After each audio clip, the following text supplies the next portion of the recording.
我明明是个头部以下的瘫痪病人，可系统偏偏要我每天奔跑5公里，才能获得一次抽奖机会。系统，你丫的是故意来恶心我的吗？儿子，怎么了？发生什么事了？对了，让老爸推着我移动5公里，试试行不行？没什么，爸，我想出去，你能带我出去走走吗？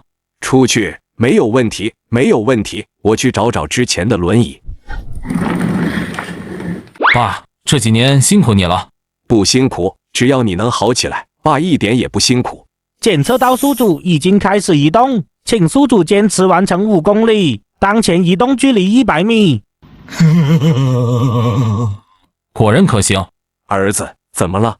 没事，爸，我没事，我就是好久没有出来了，有一点点的激动。叶大力推着叶清河走了有2公里，前面看不到房子了，停下脚步问道：“前面那边就没什么人家了，咱们回吗？”我们能再往那边走走吗？我还不想这么早回去。可以，没有问题。于是，在移动了5公里后，叶清河看着面前只有他能看到的抽奖按钮，已经有一些迫不及待了。爸，我想回去了。好的。到家之后，叶清河打开抽奖轮盘，他看到了有很多选项。这些选项当中，身体恢复1%的机能最让我激动，能恢复就代表我终有一天能站起来。叶清河深呼吸，然后意念点击抽奖按钮，指针旋转，最终停在过目不忘技能上。一道光射向他眉心，他脑海中记忆变得清晰。哟，这个有什么用啊？我这身体又不用考大学，不用读研，就差那么一点点就能抽到恢复身体机能了。1次不行，2次，2次不行，3次，总有机会抽到恢复身体的选项的。凌晨5点多，叶大力悄悄起床，先帮叶清河换纸尿裤、清洗身体，然后出去打工。叶清河对此并不知晓。9点左右，叶清河醒来，通过语音控制打开投影仪，查看微博，发现这世界与前世的蓝星不同。我好像可以把前世的影视作品还有歌曲搬到这个世界来，改善我和爸爸的生活，这样爸爸就不用那么累了。一战到底，这个世界竟然也有，在前世不算大火，在这里人气却不低，眼下还在招募挑战者，我参加这个节目再合适不过了。于是叶清河叫智能助手悠悠打开一战到底的挑战者申请表，一气呵成完成填表，提交报名。得提前做准备，我这情况，节目组没有理由拒绝，全身瘫痪，仅头不能动，光是这个看点就能拉高收视率，报名10有89能通过。真是形形色色的人都有，这儿还有个小学学历来报名的。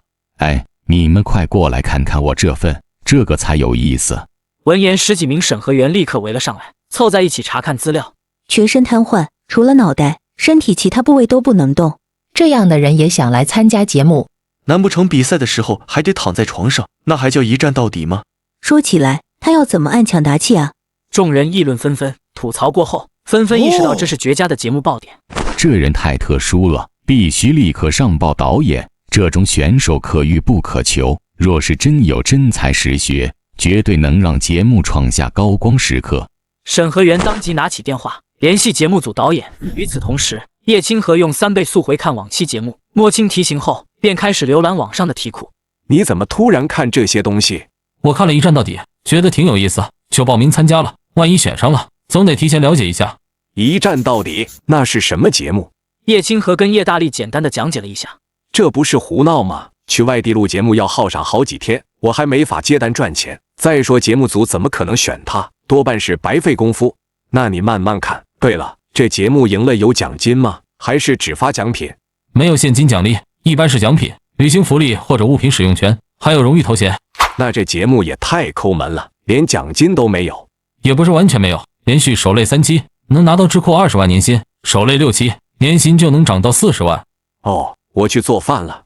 叶大力认为这是并不现实。不一会，他做好饭菜，为叶清河用完餐，便骑上电动车出去接单了。下午3点不到，叶清河收到了来自节目组的回复：恭喜叶清河先生，您的报名已经审核通过，请您于下周3，也就是6月21号，来我台参加节目录制。感谢您对节目的喜爱，期待与您的会面。一战到底节目组。另一边的叶大力也收到了节目组通知，并索要他们的身份信息，安排酒店。清河居然真的被录取了，这么说，下周2就得带着清河去金陵录节目了。还有，这录节目是个什么流程啊？这时手机接单提示音响起，叶大力暂时放下了心事，继续工作，直到晚间收工。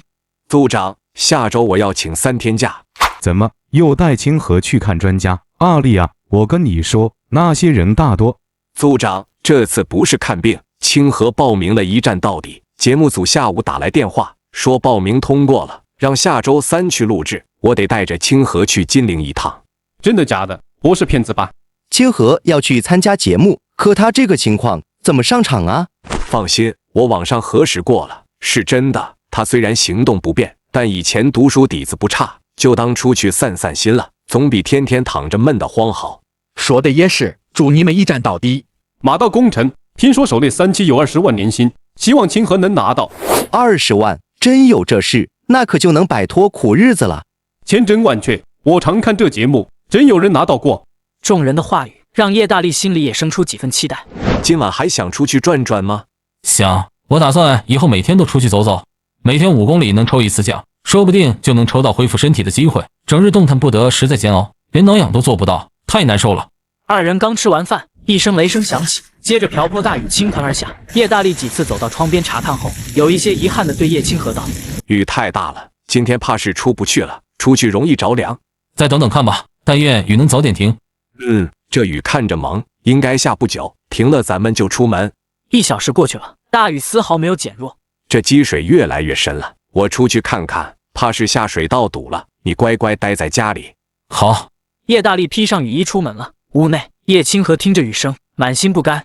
今天的5公里就要白费了，以后刮风下雪难道都没法出门？要是有不用出门也能完成任务的办法就好了。检测到宿主因天气无法完成5公里任务，现开放意识移动功能，可在意识空间内移动，距离要求翻10倍，需完成意识移动50公里。意识移动，没想到还有这种办法。虽说距离翻了10倍，但意识空间应该会轻松很多。是否进入意识空间进行移动？是。眼前景象瞬间变换，映入眼帘的是一条宽阔马路以及两旁的树木。叶清河低头看着自己完整的身体，兴奋的他在原地做着各种各样的动作。爽，终于能缓解一下脑补了痒的憋屈了。有意识空间的话，以后也不用出门了，只要在意识空间里完成50公里就行了。兴奋过后，叶清河顺着公路走了起来。不料他走了1公里后，脸色微变，不对劲，这里和现实体感一模一样。10公里后，叶清河已经脚步摇晃，气喘吁吁，一屁股坐在地上。他一边喘气，一边自语着：“不行，这意识空间之中走50公里，真的是太夸张了，这走完的要老命了。”退出这个念头刚在叶清河脑里闪过，但是很快被他摇出了脑袋。还能有全身不能动，躺在床上更惨的吗？不就是50公里吗？多大点事，干就完了。不能急，匀速才能撑到最后。系统能把景色换成城市夜景吗？下一秒，景色切换为繁华的都市夜景，路上行人往来，唯独他奔跑的道路空旷无人，还挺智能。叶清河笑了一声，心满意足地跑了起来。恭喜宿主完成50公里任务，获得抽奖1次。话音落下，叶清河眼前一黑，彻底失去意识。再次睁眼，他已回到出租屋，头顶依旧是熟悉的天花板，窗外大雨未停。小爱同学，现在几点了？现在时间是22点17分。50公里折腾下来，现实里居然只过了短短1瞬，系统也太神奇了。就是这意识空间实在熬人。系统开始抽奖。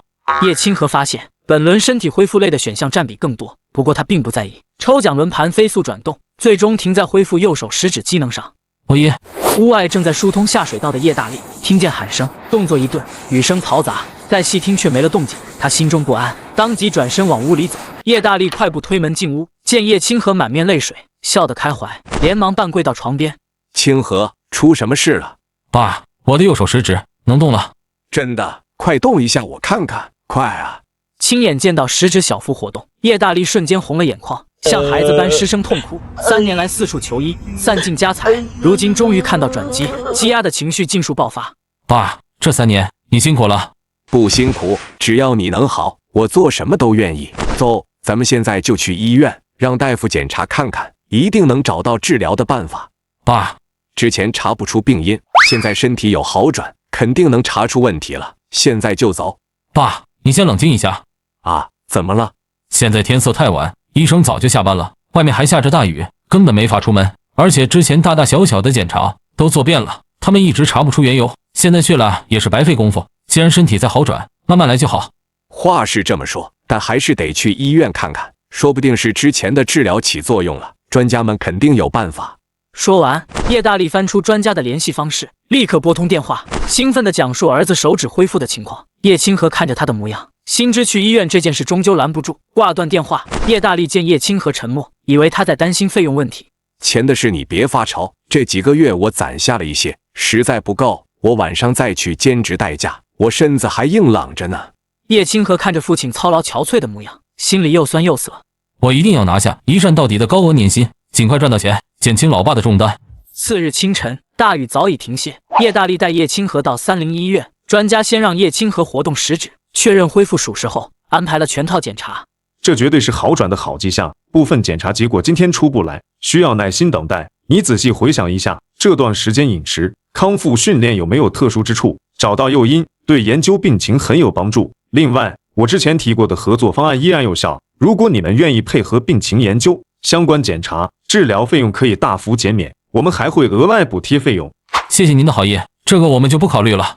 清河，爸，我们回去吧。麻烦您了，等明天结果出来我们再过来。说完，叶大力推着叶清河离开诊室。返程路上，他几番劝说，叶清河始终沉默不语。回到住处，叶大力打理好一切，便匆忙骑电动车外出接单。往返路程远超5公里，没想到公共出行也能进入任务，可惜并非每5公里就结算一次奖励，全程只给一次抽奖机会。系统开始抽奖，抽奖轮盘飞速转动，最终定格在数学达人的技能上。本轮仅有一项身体恢复类选项，这让叶清河有一些失望。数学达人，我如今行动不便，这个技能能有什么用处？遇到数学问题，自动提示下一步解题思路。哎，算是浪费一次机会了。下午2点半，叶大力赶回家里。清河，今天身体还有别的地方好转吗？爸，哪有恢复的这么快？真要是这样，我没过几天就能下地跑了。哈哈，是我太心急了，能一点点变好就足够了，慢慢来。叶大力帮叶清河做完日常护理后，再次出门工作。叶清河刷1小时的题后，有些倦怠，便开始浏览网页。片刻后，发现一条数学求助的帖子，吸引了他的注意。数学难题，刚好试试刚抽到的技能。点开帖子，题目内容晦涩难懂，可当目光扫过题干，脑海中立刻浮现出完整解题思路，精准指出对方第4步出现的问题，并给出解决方案。叶清河随即在评论区写下解答。虽然完全看不懂，但感觉很厉害，就当大佬说的对，全程天书，膜拜大佬。叶清河笑了笑，关掉这个帖子，继续在网上四处溜达。而远在京城的青木大学，一名数学系大2的学生收到帖子回复提醒，有人给出回复了。周硕点开评论，看到网友向阳而生的解答，神色大变。他本只是发帖求助兼暗自炫耀，没料到真有人精准指出解题漏洞。说的好像有点道理，我赶紧拿给师兄看看。周硕拿着手机快步跑进研究室，将页面递到师兄裴明面前。师兄，我找到了一个解决办法，你看看能不能行？裴明漫不经心地扫了一眼，随即脸色骤变。你从哪弄来的？周硕，你居然把课题内容发到网上，还附上解题步骤，你知不知道这属于泄密，后果有多严重？闻言，研究室众人纷纷侧目，脸色凝重。课题核心思路外泄，会直接被竞品项目组抢占进度。周硕当场手足无措。我没想这么多，只是想找人解答难题。什么时候发的？立刻把帖子删掉，把实验室钥匙、电脑都交出来，全部资料核查完毕，你再拿走。这个项目组你不用待了。师兄，再给我一次机会吧。滚出去！周硕环顾四周，见没人愿意帮他求情，只能低着头走出研究室。裴明气得将桌上物件摔在地上，平复情绪后拿起手机，这才发现拿的是周硕的手机。他再次看向那条解答，神情渐渐严肃。咦，这个思路好像真的可行，这个角度是我们之前完全没想到的。老孙，快过来，咱们照着这个方案演算一遍。二人立刻埋头计算。另一边，周硕回到宿舍，才想起手机落在研究室，碍于裴明正在气头上，打算稍后再去取回。3小时后，演算终于结束，裴明和老孙满脸欣喜。真的可以，真的算出来了，这个叫向阳而生的人绝对是天才。裴明，你说他会不会是咱们学校数学系的老师，或是其他院校的教授？不好说，但应该不是咱们学校的。这道题我请教过校内的所有老师，没人能解出来。对方解题思路简洁精妙，远比我们之前复杂的演算方法好用，必然是顶尖数学高手。要不我们联系一下这位向阳而生，好好感谢人家。还得把周硕叫回来才行，帖子是他发的，手机也在他这儿，只有他才能登录账号聊天。说实话，他这次做的确实不妥，可也正因如此，我们才有新得到解答。糟了，得立刻喊他过来删帖。现在有了解决方案，帖子要是被外人看到，咱们的项目就全毁了。裴明神色一紧，拿起周硕的手机快步跑了出去。片刻后，周硕在裴明的注视下操作手机。大佬，加个好友，大佬，太感谢您了，帮我们解决了大难题，求加好友，在线等，挺急的。随后就删掉了论坛帖子。师兄，这位向阳而生大佬真的把难题解出来了。而另一边，30医院专家看着体检报告，满脸困惑。从报告来看，叶清河各项身体指标和之前的差别不大，仅细胞活性有细微提升，这根本解释不了他右手食指恢复机能的情况。他的病症，我研究许久都查不出病因，没想到如今居然出现好转。或许我可以把这个案例列为新课题，再找其他患者测试验证一下。晚上，叶大力回到家，便看到儿子在看投影学习的场景。看多久了？上节目机会难得，但也要劳逸结合，别用眼过度。我知道了。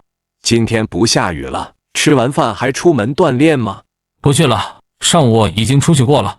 系统每日5公里任务完成就够了，多跑也没有额外的奖励。行，那我吃完饭要出去一趟，回来会比较晚，你困了就先睡，不用等我。好，不用问，老爸又想出去打工赚钱了。如今自己的病情有了转机，老爸肯定想多攒医药费，我一定要拿下一战到底的20万奖金。吃过晚饭，收拾妥当后，叶大力带上折叠电动车出门跑代驾。城区9楼外，等候接单的代驾们认出了叶大力。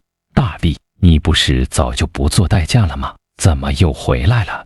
清河的病有起色了，右手食指能动了，说不定很快就能彻底痊愈。我得多挣点钱。那可真是大好事，恭喜你，总算苦尽甘来了。谢谢，谢谢。夜里11点半，街上行人稀少，不少代驾都收工离开了，现场只剩3人。琉璃河地方太远了，我不去。我也去不了，老爷，你接吗？接，我去。旁人看着他将电动车放进客户车后备箱，驾车离去，纷纷感慨道：老爷真是太拼了。没办法，家里孩子治病，处处都要花钱。凌晨1点多，叶大力推着没电的电动车摸黑回家，他怕吵醒叶清河，都没开灯，进门也轻手轻脚，可还是惊动了对方。怎么回来这么晚？把你吵醒了，接了个远途单子，车子半路没电，就耽搁到现在了。小爱同学，开灯。别开了，不用麻烦。灯光亮起，叶清河看见父亲满身尘土，手臂还有大片擦伤，眼眶瞬间泛红。叶大力心虚的背过身，一边脱衣服一边解释：没事，路上有辆车开得太快，我车子没电没躲开，情急之下跳到路边沟里了而已。以后晚上太远的单子咱别接了行吗？真没事，昨晚没穿反光马甲，明天我穿上，路上车子老远就能看见我，就不会出事了。接着叶大力拿出碘伏，咬牙给自己能碰到的部位上药。后背够不着吧？过来，我帮你涂。啊，你帮我涂？你现在身子都动不了，怎么上药啊？你把棉签蘸好碘伏，用胶带绑在我右手食指上，再把我的胳膊抬到你后背那，我动动手指就能涂了。算了吧，就是点小擦伤，不碍事。快点弄，弄完赶紧休息。叶大力拗不过他，按照方法布置好，片刻后上药完毕。行了，快去睡觉吧。次日清晨，叶清河醒来，发现屋里站着一个陌生女孩，心头一惊。清河，你醒了？还没吃早饭吧？我买了你爱吃的豆腐脑，调料都加好了，趁热吃吗？叶清河稍一思索，便想起来人是青梅周尔，二人自幼同班。他得病后退学赴京，对方次年也考来京城，经常抽空来照料他。我刚帮你收拾打理过了。对了，我好像看到你的手指头动了一下，不知道是不是错觉。闻言，叶清河整个人都不好了，又羞又窘。随后就想起周尔早已多次帮他打理起居。前天右手食指确实能动了，昨天特意去医院做了检查，不过各项指标和之前差别不大。真的，我就知道你一定会慢慢好起来的，这就是好转的征兆。接下来手臂，慢慢整个身体都会恢复的。这时门外传来脚步声，叶大力提着早餐进门。娃儿来了。大力叔，这么大的好事，你怎么不告诉我？早知道清河情况好转，我昨天就过来了。昨天光顾着高兴，一下子就忘了。你吃过早饭了吗？真的是，不过也正常，可算是等到这一天了。我就说清河一定会好起来的。是啊，往后一切都会越来越好的。叶大力到了跟前，周尔一眼看到叶大力身上的结痂擦伤。大力叔，您身上怎么这么多擦伤？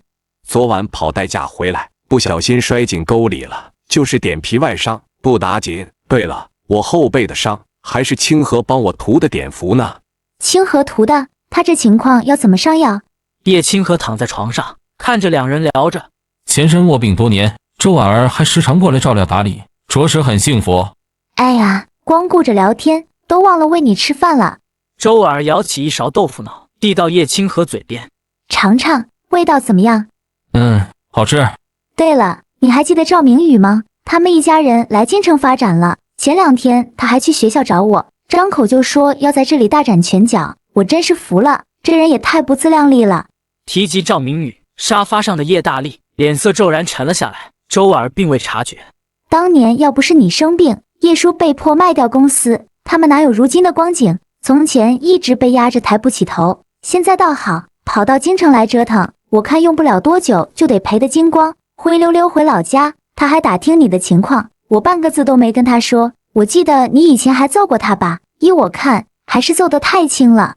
周婉儿自顾自说着话，叶清河慢慢进食。不多时，叶大力吃完早饭。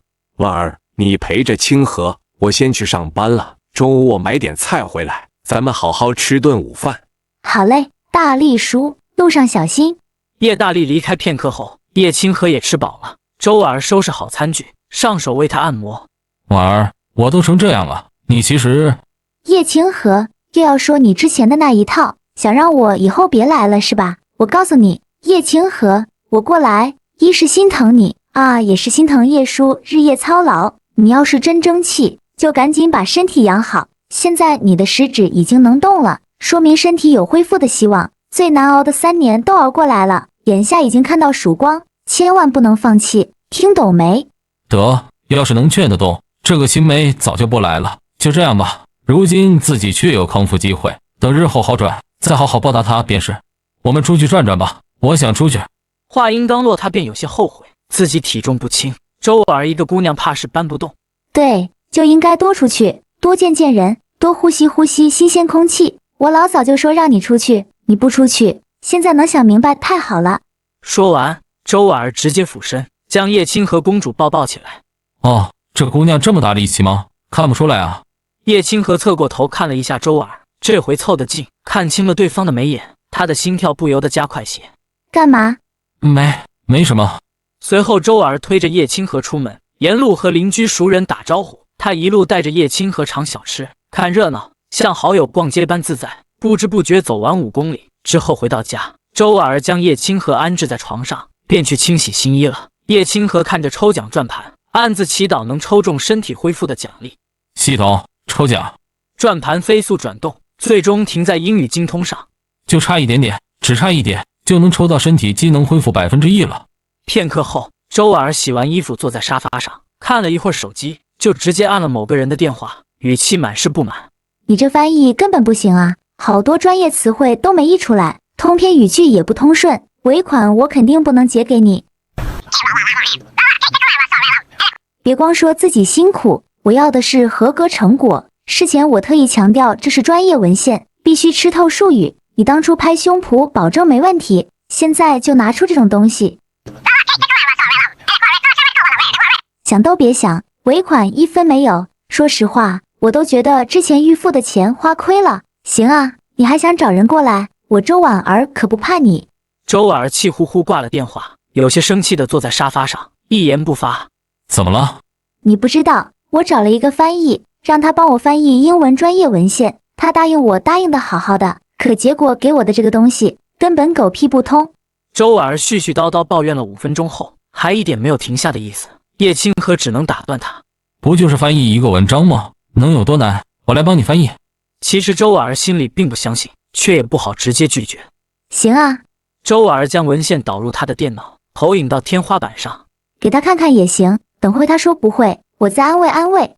无服务器容器与函数被广泛应用与云端软件的部署与管理，以此满足应用的经济性和规模化需求。你怎么真会啊？你不是早就……我只是贪了，又不是傻了。这几年闲下来也一直在看书，自学英语，没什么好大惊小怪的。哈哈，是我见识短浅，义父，求求你帮帮我吧！就这么一篇文献，对方张口就要400块，我还好，只先预付了200，不然这下就全亏了。行了，多大点事，我帮你翻译就是。起来吧，不用跪了，爸帮你。那我给你倒杯水，还是点杯奶茶？要不我帮你捏捏腿？奶茶不用了，喝多了不方便，帮我捏捏腿就好。怕什么？今天有我在呢，大不了多帮你打理几次而已。还是算了吧。不是，你该不会是害羞了吧？我一直把你当兄弟，你可别有别的想法啊。还想不想要翻译了？想要就赶紧闭嘴。好，你个叶清河，我把你当兄弟，你居然想着……我累了，翻译不了。不，义父，是孩儿错了，孩儿这就闭嘴，给您捏腿，您大人不计小人过。周儿立马认怂，乖乖坐到一旁帮叶清河捏腿，又按照叶清河的指示操作文档，配合他逐句翻译。1小时过去，周儿越发佩服对方的词汇储备，连生僻专业术语都能脱口而出。捏腿过程中，周儿忽然闻到异味，伸手掀开叶清河的裤管查看。不用看，就是这里传出来的。周儿帮叶清河清理，见他紧闭双眼，满脸羞窘，忍不住笑出声。还真害羞了，哈哈哈哈！听着这个女汉子发出的笑声，叶清河真的是不知道该说什么，只能装死。这破系统为什么不能一下子就让自己痊愈？人家别的系统死后都能重生，你这让身体直接恢复就那么难吗？还抽奖，抽个屁的奖！每次恢复身体的选项就1项，剩下的全是对我一个瘫痪人士来说用不上的技能，真没用。行了，睁开眼吧，都弄完了。你说又不是第一次，你有什么可害羞的？闻言，叶清河睁开眼，没接话，继续着手文献翻译。周儿看了他2眼，不再打趣。你英语水平这么厉害，完全可以接翻译单子赚钱。我问问同学，有需求就介绍给你。你比外面那些人专业多了，收600到800都合理。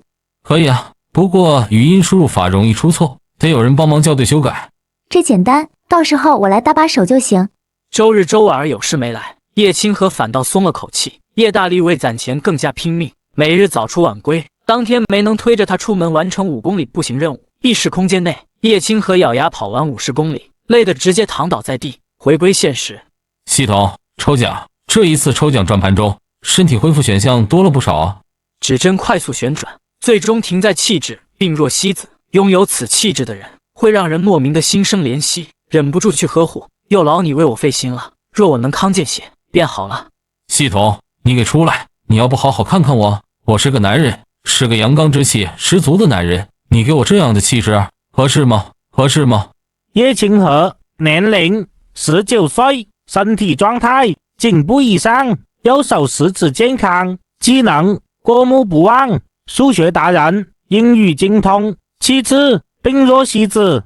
叶清河看着系统显示出来的信息，真的是无语。可是没办法，抽中了，那就只能接受。深夜，叶大力轻手轻脚回到家中，借着手机微光准备照料儿子，目光落在叶清河脸上，心头猛地一揪。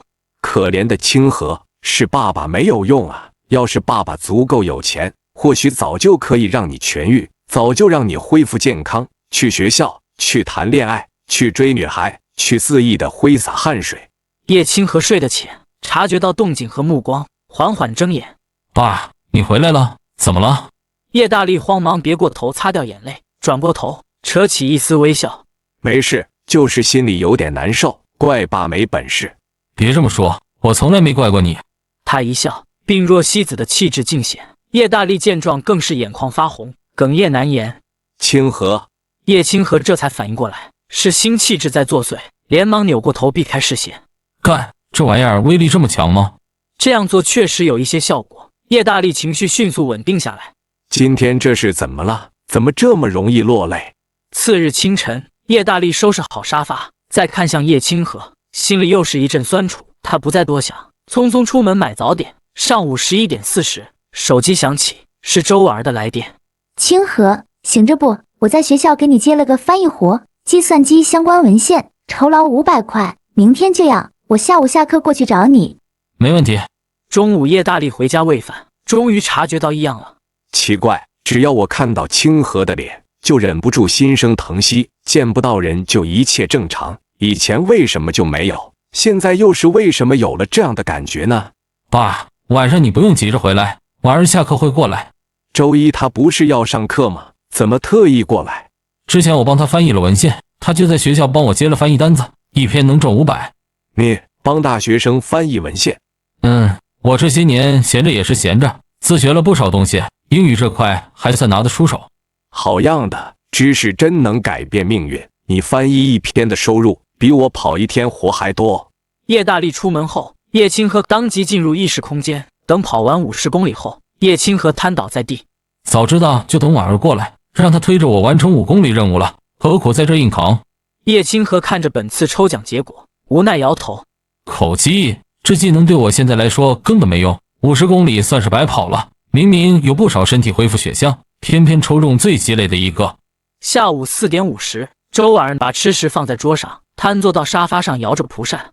给你带了奶茶和炸鸡腿，吃点不？鸡腿就不吃了，中午吃得饱，奶茶可以喝点。行，我先歇会儿，缓过来再喂你。周婉儿撩起短袖衫风，带着薄汗的肌肤展露眼前，她身姿匀称好看，叶清河忍不住都看呆了。周婉儿察觉到目光，见叶清河的这个样子，嘴角泛起一丝坏笑，冲着叶清河挑了一下眉。好看不？叶清河听到这话，意识到自己干了什么，立马假装自己并没有看，只是看着这个方向发呆。啊？什么？演技还差一点，看就看呗，你叫声爸爸，我让你看更多一点，哈哈哈哈。叶清河正回头，不看周婉儿，看向天花板，不理这个发疯的家伙。切，有贼心没贼胆。歇够了，周婉儿端着奶茶走到床边，看着叶清河的模样，神色忽然变得柔软。你一定过得很煎熬吧？怎么了？没事，以后我多抽空过来陪你。啊，该死的系统，老子不想要这个气质，老子想要猛男的气质，想要那种就算是躺着，别人看到也说一声，这是一条汉子的猛男气质。叶大力这样，周婉儿也这样，是不是以后见到自己的人都要对自己这样？你能不能不夹着说话？这样听起来我鸡皮疙瘩都掉了一地。好好说话，我还是喜欢你汉子的一面。听到这话，周婉儿瞬间恢复常态，没好气的白了他一眼，坐下把奶茶的咕咚咕咚喝了一半，然后侧着把奶茶递到叶清河的嘴里。老娘也是撞了邪了，刚才居然会觉得你可怜，就不应该对你太好，还想着给你买奶茶，就应该在进门前喝光，让你看个空杯子。随后拿出英文文献开始翻译工作，忙完已是晚上7点多，他买了晚饭回来。我总觉得你今天怪怪的，不说话的时候总是觉得你有种病娇，好像也不对，反正就是让人觉得你跟林黛玉似的。我哪知道，我都不知道我现在长什么样，我怎么知道你说的是什么？是不是你这2天亲戚来了，变得悲风伤秋了？周婉儿忍不住打了他一下。你才来亲戚了，老囊好的呢。对了，这个译文我拿回去，回头还能帮你多接几单翻译活，明天放学我再过来。后面几天恐怕不行，明天我要出去一趟，这几天时间。出去几天？干什么？是去医院吗？要不要我去医院找你？不是去医院，我报名参加了一站到底，后天节目录制，明天动身去金陵，顺利的话周4返程。你要去录节目？真的假的？你现在的身体状况怎么答题抢答啊？当然是真的，节目组已经订好车票和酒店了。就你和叶叔2个人去？不然呢？我能不能跟着一起去？我从没看过节目录制现场，还有那个主持人响哥，我还挺喜欢的，正好去见见真人，要个签名。车票和房间我们都提前订好了，你去得自己安排，而且一走3、4天，你上课怎么办？老师能批假吗？哎，也是。别叹气，叫声义父，我回来给你带签名照。想得美，一张签名照就想打发我，门都没有。我先走了，等你回来我再过来。周婉儿离开后，叶清河浏览网页，点开之前答题的论坛，发现站内信塞满了上百条消息。大大，求你回复一下，再不理人，我要被师兄责怪了。大佬，看到消息请务必联系我们。看来数学题确实解对了，加个好友聊聊吧。另一边，宿舍里的周硕看到好友申请，激动地从上铺跳下来。大佬终于加我了，我的天！什么情况？周硕，你特么是不是有病？我泡衣服盆特么的被你干碎了。是解开项目难题的那位大神吗？难道是学校的教授？我去，你是怎么下来的？就是那位大佬，我先通过好友，再去找裴师兄。周硕立马点了同意，只穿着派大星图案的内裤就从舍友盆里出来，穿上拖鞋就往外跑。哎，操，我的盆你得赔啊！老周，你特么没穿衣服。我乐个豆，他就穿着小内裤出去了。周硕就这样一路小跑，路上不少女生对着他笑，还拍照，他心里那叫一个美。哼哼，看来我还是挺有魅力的。另一边的叶清河看着对方回的消息，有一些犹豫。题目不难，就是不知道该收多少钱，先查查同类问题的收费标准吧。周硕一心赶路，全然没听见旁人说出了他只穿了裤衩这个事情，也顾不上接听舍友发来的语音。项目组教室内还有几名成员，周硕推门冲进去，喘着粗气把手机递给裴明。师兄，我联系上那位大佬了，对方现在在线。哈哈哈哈，太大心，没想到小师弟这么有童心，嘻嘻。是啊，以前穿着看不出来小师弟还挺有料的吗？周硕低头一看，瞬间崩溃，蹲在地上把头埋起来。啊，我居然就这么跑出来了，难怪路上大家都在笑，还拍照。可以呀，周硕，行为艺术。那个师兄，能给我找一件衣服吗？我刚才太兴奋了，就想着过来跟你说，忘了没穿衣服的事情了。柜子里有闲置的实验白大褂，你先拿去穿。你确定对方就是向阳而生吗？肯定没错。叶清河这边查完同类题目收费标准后，对于怎么收费也有了一些谱。这类问题报价大概500到3000，我没法做代码、误差分析这些，顶格也就3000。可惜这种单子不常有，不然一周接2、3个，月入几万，也不用去参加节目争奖金了。就在这时，微信消息弹出：大大还在吗？在的。大大好，之前多亏您帮忙推荐了演算，可后续我们还是卡壳了，想请您帮忙完成全部演算，我们愿意支付5000酬劳。青木大学项目教室内，众人围看着周硕的手机。裴师兄，5000块是不是太高了？导师那边能批下来吗？没事，多出的部分我个人补上。难得遇上实力顶尖的大佬，不能小气。这只是小项目，我手头还有个大项目，也卡在数学计算上。若是对方真有本事，后续还能再请他出手。可以，大佬答应了。快，周硕，我给你转5000过去，你把钱给大佬转过去。钱款快速到账，叶清河收下费用，让对方发来题目，随即开始演算。教室内几人见对方不再发言，便闲聊起来。你们说大佬多久能完成？我猜至少要3天，前提是大佬专心做，要是手头还有别的事，耗时就更长了。我觉得用不了3天，最多2天。你们就这么笃定对方是本人？万一自视冒名的骗子呢？不可能，他是通过我小号的站内信加的好友，这个联系方式我只私下留过，账号里也只有他一个好友，绝对不会错。众人正议论着，手机消息提示音响起，来消息了。看到消息内容，周硕忍不住问了一句：你们刚才猜大佬要多久来着？最快的是2天，怎么了？大佬好像做出来了，从刚才把题要过去到现在有多久？多久？看了下聊天记录，整整15分钟。裴明一把拿过手机，快速浏览内容，其余人纷纷围拢。师兄，快给我们也看看。要不连到大屏幕，大家一起观摩。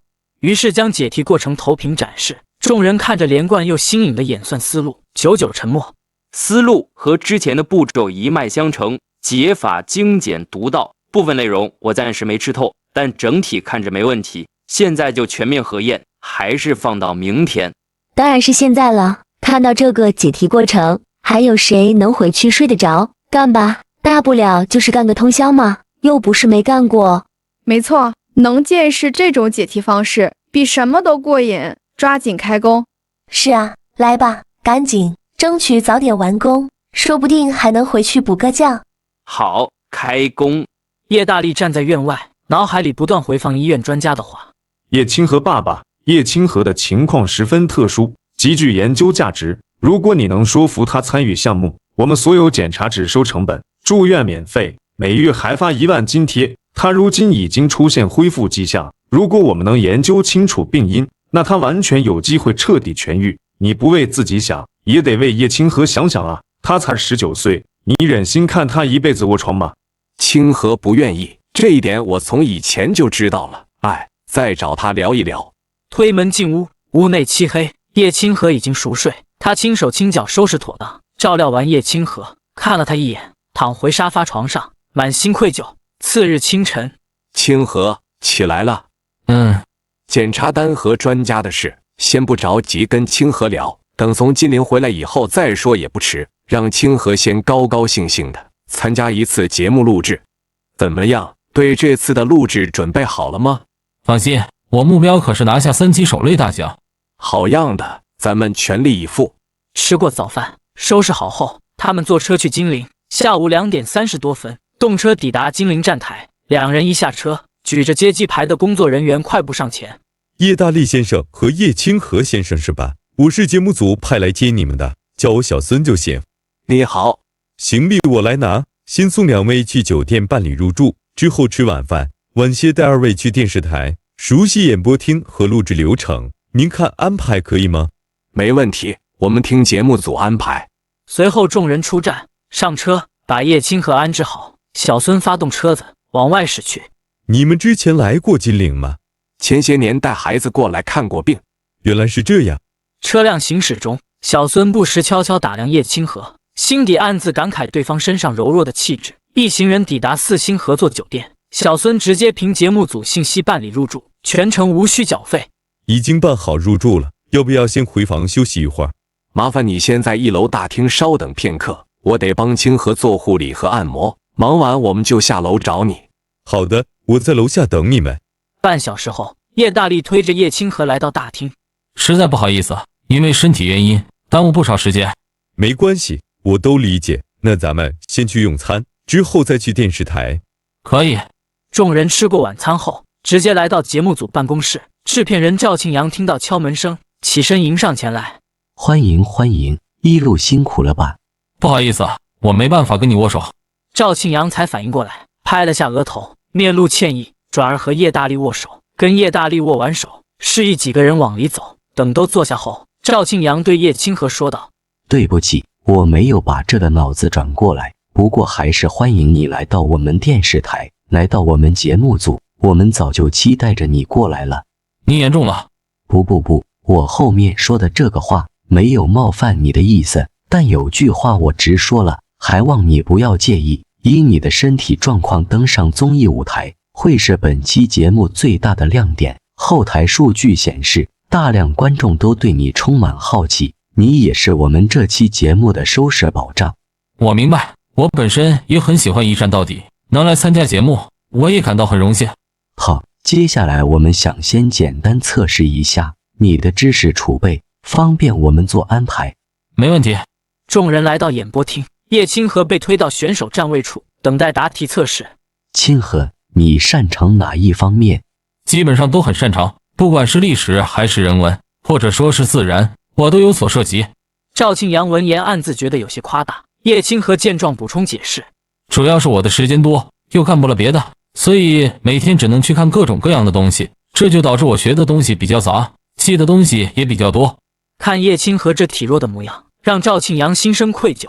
多好的一个孩子呀，病成这样已经足够可怜了，我不该胡乱揣测的。要不给这个孩子开一点后门，给他增加点曝光，帮他收获外界善意与帮扶。节目组众人见状也都心生怜悯，惋惜他年少却身遭不幸。大屏幕开始出题，一连30道题目，叶清河全部秒答。最后一题出现，我选 D， 4个。测试结束，节目组众人都对叶清河渊博的知识储备心生佩服。一众刁钻题目，尤其是暗藏陷阱的冠军侯一题，他都不假思索答对。没想到他是真的有实打实的硬实力，凭这份实力，完全不需要额外偏袒，凭真本事多留几期毫无问题。这位励志选手也能让节目热度持续走高，太棒了！你的表现远远超出我们的预期，不错，真的是不错。说着又下意识伸手想去握手，随即反应过来，尴尬收回手。实在抱歉，总是下意识忘了你的情况。没关系。我跟你详细讲讲节目流程。你作为挑战者站在舞台中央，10位首类选手围战4周，每人对应不同奖品。主持人介绍完毕后，由你挑选首位对手，双方轮流答题，每题限时20秒，你拥有1次免答权，答对继续，答错直接淘汰。依次挑战所有首类者，连胜3人，5人时都可以选择离场。若通关全部10位选手，还能挑战5道终极考题，全部答对就能成为战神。叶清河听得频频点头，这些规则他早已知晓。一旁的叶大力认真记着每一项内容。大致就是这些，预祝你挑战顺利。如果拿下战神，就能以擂主身份留在台上，接受下一期选手的挑战，对吧？没错，看来你目标很明确，就是冲着节目20万年薪来的。实话说，确实如此。我和父亲现在经济条件不太宽裕，希望能靠这笔钱改善生活。那你加油，我们也希望你能成为擂主，最终成为我们智库的一员。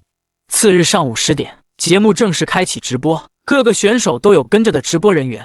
开始了，也不知道这一期的选手都有哪一些。听说有位全身瘫痪的选手特地过来看看。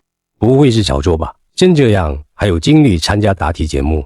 镜头首先给到网红选手快姐，她长相靓丽，身材出众。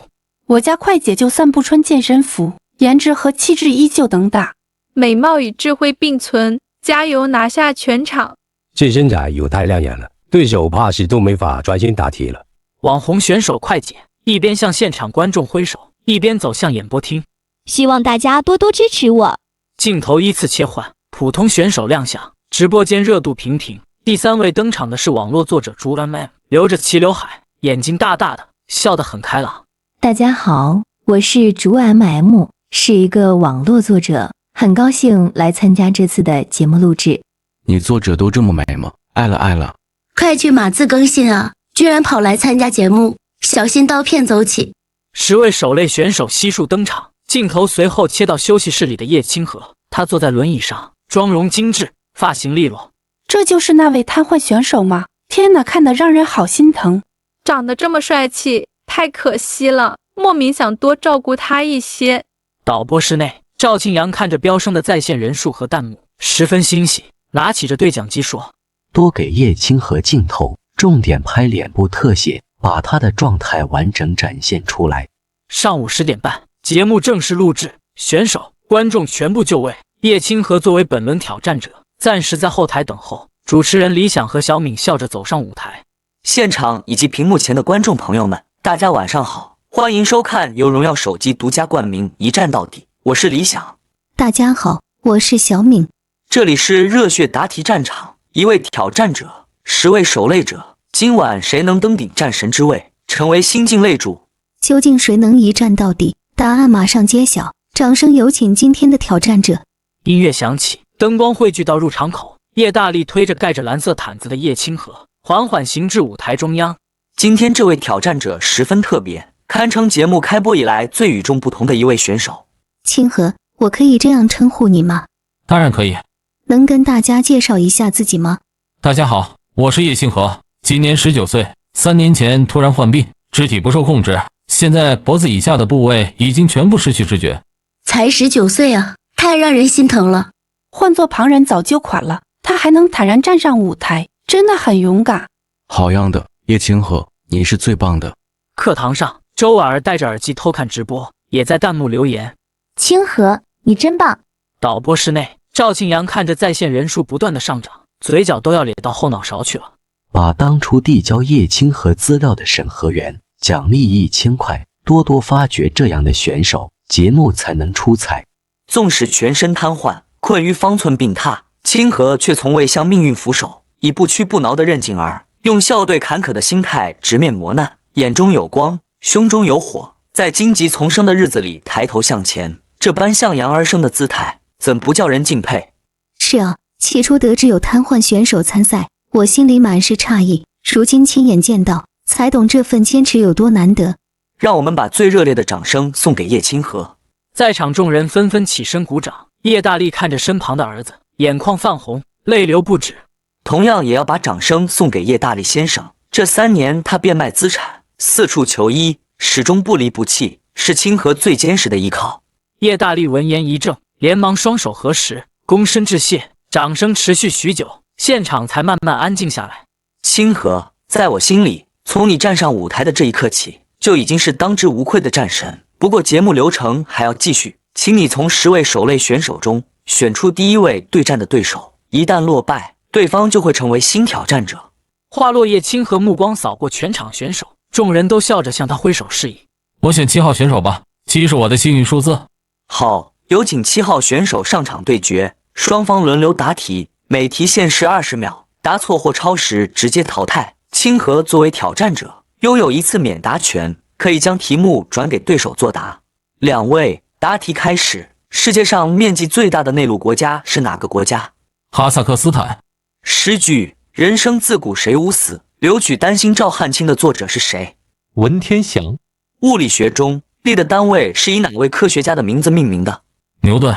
双方都答对了几道题后，被清代王时珍赞为以孤篇压倒全唐的诗作是哪一部？7号选手看着这道题迟疑了许久，临近实现，才有一些不确定的说道：“春江花月夜。”回答正确。战国时期主张白马非马这一逻辑命题的名家代表人物是谁？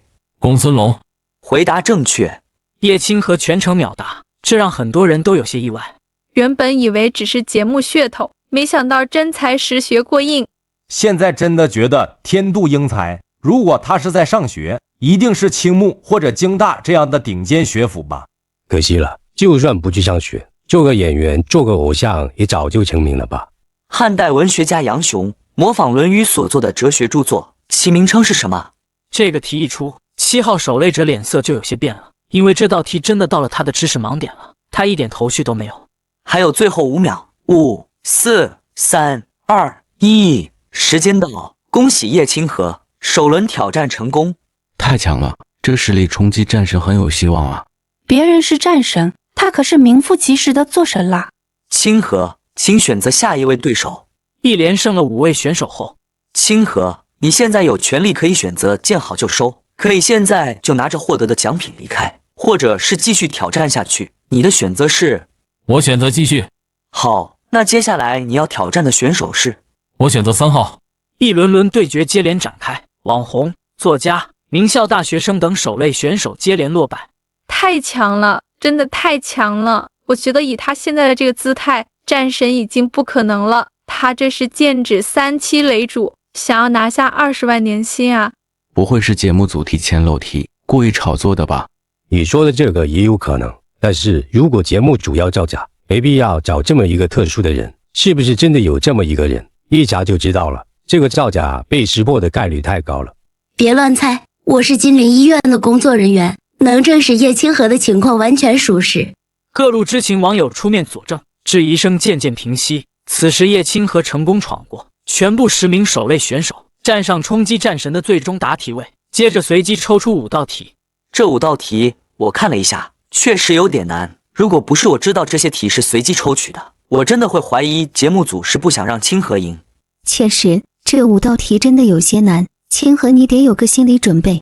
无妨，我本就是来挑战的，就算失利，也说明我还有很多东西要学习。对了，能不能先给我倒杯水？说了这么久，嗓子有些干。是我们考虑不周，快拿水来。顿时直播间的弹幕满是心疼。此时叶大力也意识到自己的失误，连忙接过工作人员递来的水杯，小心为叶清河喝下，又用纸帮他擦净嘴角。可以了，开始答题吧。这5道终极题全部是前沿科技类，这类题型本就少见，也难怪我会觉得刻意。我有把握，请出题。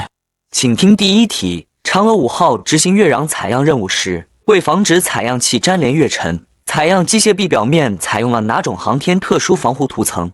这题也太冷门了，普通观众根本答不上来。是啊，这谁知道啊？这种技术有公开去说过吗？要是没有公开的话，作为题目是不是有一些不太合适？刚才谁说有黑幕来着？现在我怎么觉得真有黑幕呢？这完全就是针对于叶清河吗？这道题难度实在。这个我还真知道一些，用的是聚四氟乙烯基自清洁涂层。回答正确。我的天，这么生僻的专业知识他都懂。这是一个什么技术？有没有大佬出来说说？请听第2题。SpaceX 龙飞船首次载人试飞，其舱外推进器采用的井类推进剂，在燃烧时不会产生以下哪种产物 ？C. 二氧化碳。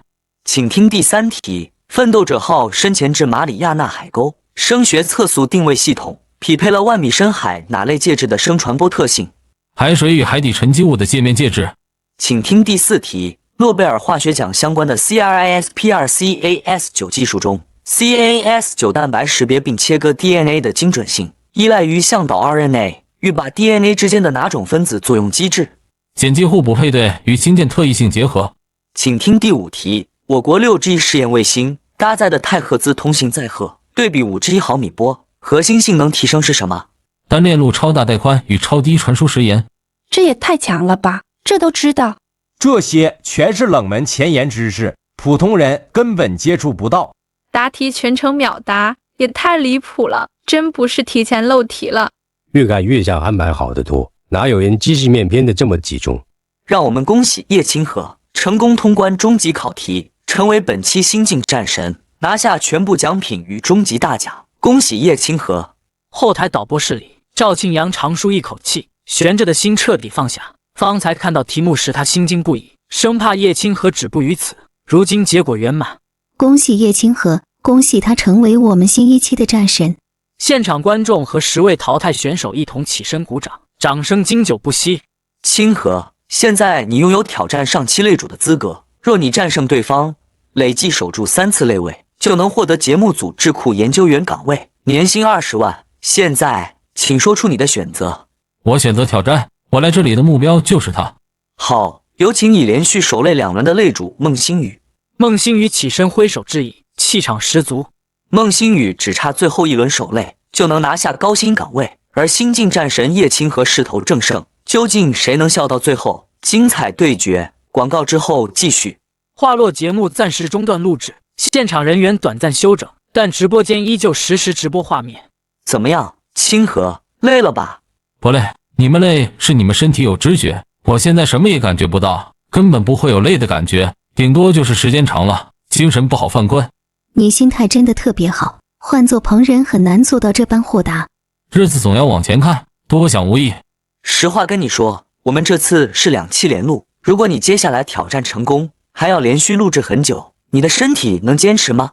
这个不好意思，我需要带清河去解决一下个人卫生问题。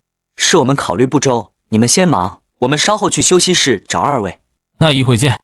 待2人离开后，直播画面切到李想和小敏2人，2人闲聊互动，填补空档。短短的一段时间，网上关于叶清河的讨论迅速发酵，网友仅凭现场照片纷纷热议，不少人慕名涌入直播间，平台人气再度暴涨。导播室里的赵庆阳喜不自胜，去问问叶清河那边休整好了没有，如果状态可以，让他出镜和网友打个招呼，现在观众都等着看他呢。随后工作人员来到休息室转达请求。你现在身子吃得消吗？要是累了，咱们直接回绝就行。我没事，聊几句不碍事。而且我还有件事想跟你说。什么事？我今早发现右手大拇指也能活动了。叶清河抬手示意，毯子下的手指明显动了一下。叶大力连忙掀开毯子看清，瞬间喜极而泣。此前只有右手食指能够活动，如今又恢复1根手指，让他看到了彻底康复的希望。太好了，你可千万别硬撑，一旦觉得不舒服，立刻告诉我。放心吧，其实这是昨日抽奖抽到的恢复奖励，一路奔波还没来得及说。片刻后，叶大力推着叶清河返回演播厅，来到直播镜头前。欢迎回来，和直播间的朋友们打个招呼吧。大家好，我是叶清河。不少网友好奇，你知识面这么广，是怎么记住这么多知识的？我行动不便，平日里大多时间都在看书学习，外界干扰少，记忆自然会扎实一些。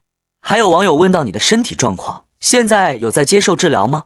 目前除了头部，身体其余部位依旧无法行动，不过近期情况有好转，手指已经可以轻微活动了。医生也说存在康复的可能，只是暂时没法确定具体时间。是吗？那可真的太好了，我就先在这里预祝你早日康复，恢复健康身体，到时候我邀请你再上我们的节目。京城一处高档住宅内，赵明宇盯着直播画面里的叶清河，满脸怨愤。这摊子居然还活着！怎么了？这不就是叶家那小子吗？怎么还上电视了？谁知道呢？摆明了靠着不同情蹭热度。依我看，他这种人干脆自我了结算了，或者纯粹浪费资源。他打开弹幕，在弹幕上发了起来。大家别被他骗了，上学时他成绩平平，还打架都被学校通报，和女同学也就谈不清。要不是贪了，早成问题青年了。跟这种人置什么气？他跟咱们早就不在一个档次上了。他这辈子就算是活着，也只能躲在床上了，不可能翻身了。你就不一样了，你可是咱老赵家未来的继承人，那些工厂还有那些生意都是你的。是没有可比性，我就是咽不下这口气。以前他样样压我一头，现在都这样了。周婉儿还对他念念不忘，我主动接近周婉儿，他却从来不给我好脸色。小姑娘只是心思单纯，等她步入社会，就会明白谁才是值得依靠的人，到时候自然会看清现实。哼，真的那天我还不稀罕了，我要让她后悔。对了吧，你认识外卖站的领导吧？想办法断了叶大力的生计，让他连外卖都收不成。堵得住一条路，堵不住所有路。他还能去做快递、跑腿之类的活，没必要为了底层人费心。话音刚落，赵海的手机突然响起。接完电话后，他脸色瞬间沉了下来，眼神变得阴狠。啊，出什么事了？咱们最大的合作商不肯续约了，对方只认叶大力，合同一到期就终止合作。这次合作要是黄了，咱们生意起码缩水30%。此刻他彻底打消了大度的想法，心里盘算着要如何针对叶大力父子。另一边演播厅内，叶清河成功击败上一期擂主孟星宇，坐稳擂主席位，继续参与第2期节目录制。后面的选手实力差远了，答题节奏和气场完全比不上叶清河。刚才那位挑战者全靠免答拳才勉强过关，实力一般。看来这期很难再有黑马了。导播室里，赵庆阳看着不断下降的在线人数，暗自发愁，琢磨着如何让叶清河再度登场，拉升节目热度。场上比拼继续，新晋挑战者成功通关10人手擂团，获得冲击战神的资格。魏睿见识过叶清河的强悍，自知挑战必败，索性主动放弃挑战。这般选择不算落败，还能对外宣称是体恤瘫痪的叶清河，甘愿让出高薪岗位，以此塑造行善的形象。对，就是这样，赢了，赢麻了。到时候就算叶清河稳坐擂主，也算不上赢过自己。想到这些，魏睿放弃时笑得十分灿烂，可后台的赵庆阳却气得火冒三丈。这个魏睿怎么回事？这么明摆着的事情不知道吗？就没有人跟他提，让他挑战吗？观众还期待着他与叶清河 PK， 让叶清河出场呢。他这么玩，还怎么提高收视率？还特么怎么让节目爆？我们确实提前打过招呼了，他当时也点头应下了，谁也没料到他临场反悔啊！操，这个魏睿特么是不是在耍我？现在怎么办？直播间不少人还想看挑战呢，结果他现在这样，直播间的网友都骂翻了天了。赵庆阳那个恨啊，直播形式没法后期剪辑补救，情急之下，他立刻敲定方案。这样，先不要停直播，我们拉着叶清河再做一个访问，算是赠送的花絮。休息室里，叶清河刚完成护理和按摩，正准备和父亲离开，房门忽然被敲响。不打扰你吧？没有，怎么有事？响哥，是这样的，这一期你的出镜镜头太少，网友们觉得不满意，导演的意思是让我再找你聊一会，你看？当然可以，谢谢理解。话落，他打开门，外面的直播人员就拿着相机进来了。得，要是拒绝了，那指不定就会被人说耍大牌了。响哥在一切都弄好后，坐在叶清河边上，笑着看着摄像头道：很多网友还有不少疑问，我们挑选了热度最高的问题来问问你。有一个问题比较尖锐，我先征求下你的意见。你说吧。大家都很好奇，你全身瘫痪，长时间坐在轮椅上却始终身姿端正，长途乘车也状态平稳，究竟是怎么做到的？我好奇好久了，完全看不出身体无力的样子。按理来说，瘫痪之人很难长时间做完，真想知道答案。这不是什么秘密，既然大家想了解，我如实说明就好。爸，麻烦把我身上的毯子掀开吧。听到叶清河这个话，叶大力犹豫了一下，然后缓缓抬手掀开毯子。毯子刚挪开一角，一旁的李想当场怔住，下意识捂住嘴巴，双眼圆睁，然后迅速扭头擦起了眼睛。擦完眼泪的响哥回身，连忙伸手拦住叶大力：不，别再掀了，清河，我不知道实情是这样，对不起，真的很抱歉，我不该把这个问题问出口。没关系的，响哥，不必放在心上。李想平复好情绪，对着镜头坦诚说道：实在抱歉，刚才我有些失态，我从没想过清河是靠这种方式固定身体，整整1天录制，他全程默默坚持，我心里实在难受。若是早知情，我定会和节目组沟通，让他在镜头外能稍微放松休息。话音落下，他伸手协助叶大力将整张毯子完全掀开，只见数条结实的束缚带一道道紧紧勒住叶清河的躯干、大腿与小腿，把他牢牢固定在轮椅上，这才让他能始终保持端正坐姿。叶清河神色淡然，笑着开口解释：我全身失去行动能力，正常坐姿根本无法维持。为了防止滑落倾倒，只能用束缚带固定。大家不必为我难过，我身体没有知觉，并不会觉得痛苦，只是束缚太久也不行。即便没有痛感，也需要定时按摩，维持肌肉活性。这也是为了康复做准备。对我而言，这只是日常的一部分而已。我真的是该死呀！我特么都干了什么？我简直就不是人，怎么就那么大的好奇心呢？为什么就要非得看一看？天哪，光是看着那些绑带就心里发紧，难以想象他日复一日都是这样度过。我也终于明白他为何博览群书，漫长孤寂的时光里，书本成了他唯一的寄托。你的心态实在让人敬佩，换做旁人身处这般境遇，很难做到如此豁达。叶清河笑了笑，动了动右手食指和大拇指。心态也是慢慢磨练出来的，好在最近情况在好转，这2根手指已经可以自主活动了，这是我最大的惊喜。李想望着他能动的手指，眼眶再次泛红。稍作调整后，他回归主持状态，念出网友的提问。虽然我知道这个问题可能有一点不太合适，但是我还是想问一问，叶清河在这段时间最绝望的时候是什么时候？要说最绝望，其实都是一些旁人眼里微不足道的小事，比如有蚊子在脸边盘旋，我动弹不得，只能靠吹气驱赶，或是额头发痒，明明只是小小的不适，身边却无人帮忙，那份痒意不断放大，煎熬许久才能慢慢消散。叶清河这一番描述生动又真实，观众起初忍不住轻笑，可下一秒笑容尽数凝固。举手挠痒，驱赶蚊虫，是普通人再平常不过的举动，对他而言却是难以实现的奢望。轻松的话语背后，藏着数不尽的无奈与煎熬。有时候我还盼着智能机器人能早日普及，这样没人在身边时，至少能语音操控机器帮我解这些小麻烦。李想强压下情绪，接着念出下一条问题。很多网友想伸出援手，询问你是否接受公益募捐，大家都想为你分担治疗压力。多谢大家的好意，但募捐真的不必了。父亲靠跑外卖做代驾，收入足以支撑日常开销与基础护理。我也从未在任何平台发起过筹款。如果大家看到相关账号，一定是骗子，麻烦直接举报，钱应该留给更急需帮助的人。可你行动不便，又该如何赚钱呢？知识能帮我谋生，朋友帮我对接了专业文献翻译的工作，一篇也有几百元。前几天我还接了数学演算的单子，顺利完成后也赚到了几千块，我完全可以自食其力。我也有翻译的工作，金额你要不要接？价格按市面最高的价格来。怎么对接这个工作？我有这方面的需求。我也想下个单，我可以先付钱，翻译的事情可以以后什么时候有空再说。没错，你就说怎么下单吧，我现在就下，翻译可以放到以后再说吧。你们那是想找我下单吗？你们那就是想捐钱给我。我明白大家的心意，但真的不用特意照顾我。我接工作是想靠自己的能力立足，一味接受怜悯和捐助，反而会消磨心气。希望大家尊重我的选择，不要再提捐款，别想帮扶这类事了。之后他又配合地回答了几个网友的日常问题。漫长的直播与录制终于画上句号。推叶清河回酒店的路上，李想再次诚恳致歉。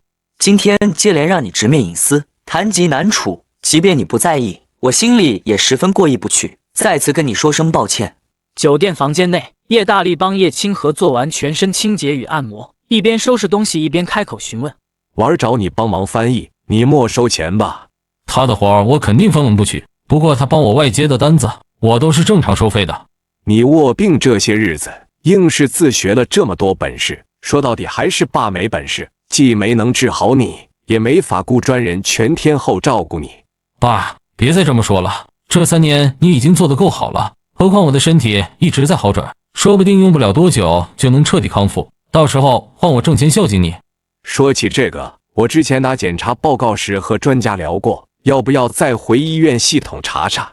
还是算了吧，当初跑遍各大医院都查不出病因，如今身体好转，他们也未必能找到缘由，与其反复做检查遭罪，不如先安心静养。叶大力思索片刻，做出让步。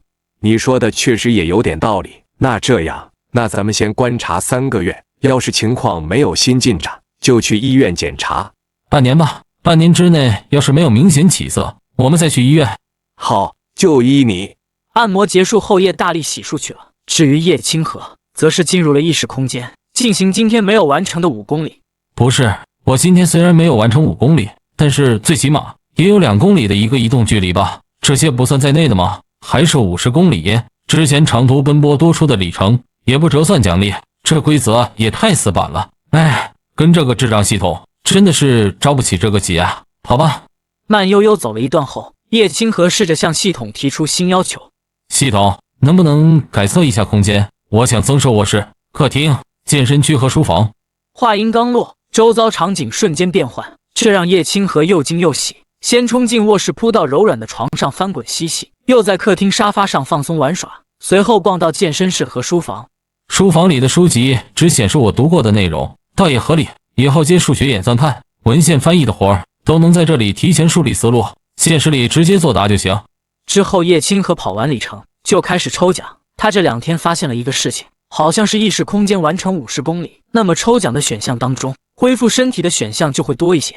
恢复右手中指，恢复肛门控制，恢复右手食指。今天的选项当中，恢复身体的居然有3项。我想要恢复肛门控制，虽然说我还不能动，但是我真的想以后不用再拉在纸尿裤里了。可惜他的运气并不是太好，抽中了可以通过气味闻出苹果味道。这特么是什么废物技能？通过气味闻出苹果味道？我要这个玩意有什么用？还不如口技呢，最起码口技还能自娱自乐。操，这玩意真的是一点用都没有啊！又白白浪费我的一次抽奖机会，哪怕是抽中他旁边的那个，获得2枚比特币也比这个玩意强啊！叶清河无能狂怒一波后，只能接受这个现实。洗漱完，叶大力看到门口有酒店放的水果，随口问道：清河，我看门口这有迎宾水果，苹果瞅着好像不错，你要不要尝一尝？拿一个过来，我先闻闻味儿，要是好吃了我再吃。得，这不就对上了吗？叶大力拿起苹果凑到他鼻尖，叶清河立刻凭借新能力分辨出果香。这款口感偏面，甜度不足，不是我喜欢的口味，再换一个看看。接连试了2个苹果，都不合心意，叶清河索性摇头作罢。今天怎么这么奇怪？苹果闻一下就知道喜不喜欢，不都一样吗？其他的水果呢？算了，不吃了，今天也累了。爸，你也站了一天，早点休息吧。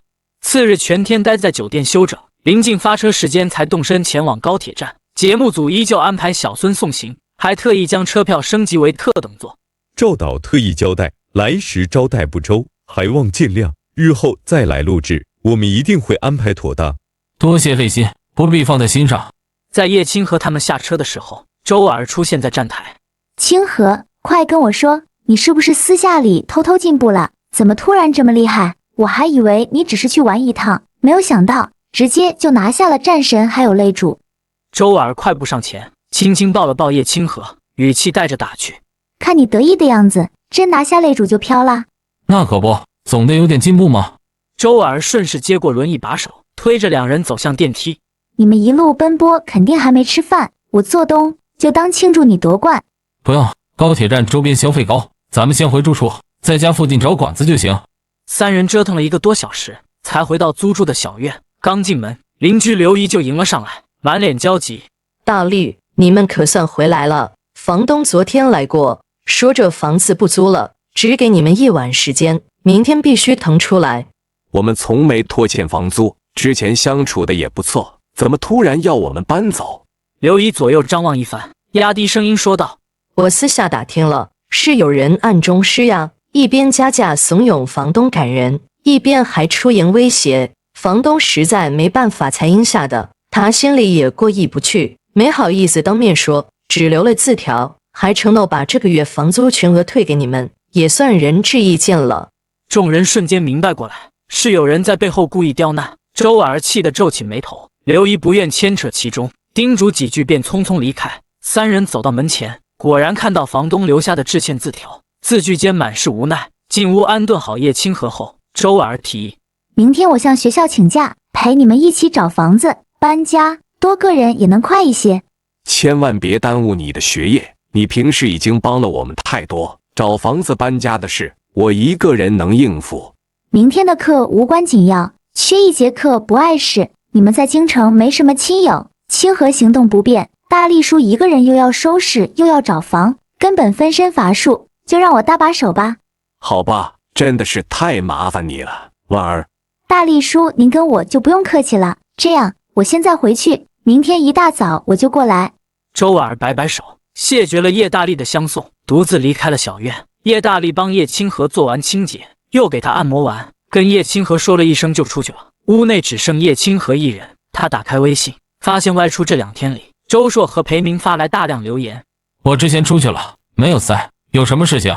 大佬，你终于上线了，我师兄这边遇到难题，想请你帮忙做数学演算，这次项目难度比上次高很多。具体呢？我只能帮着解决数学问题，其他的问题我可能没有时间。具体内容我也说不清楚，我现在联系我师兄裴明，让他直接和你沟通。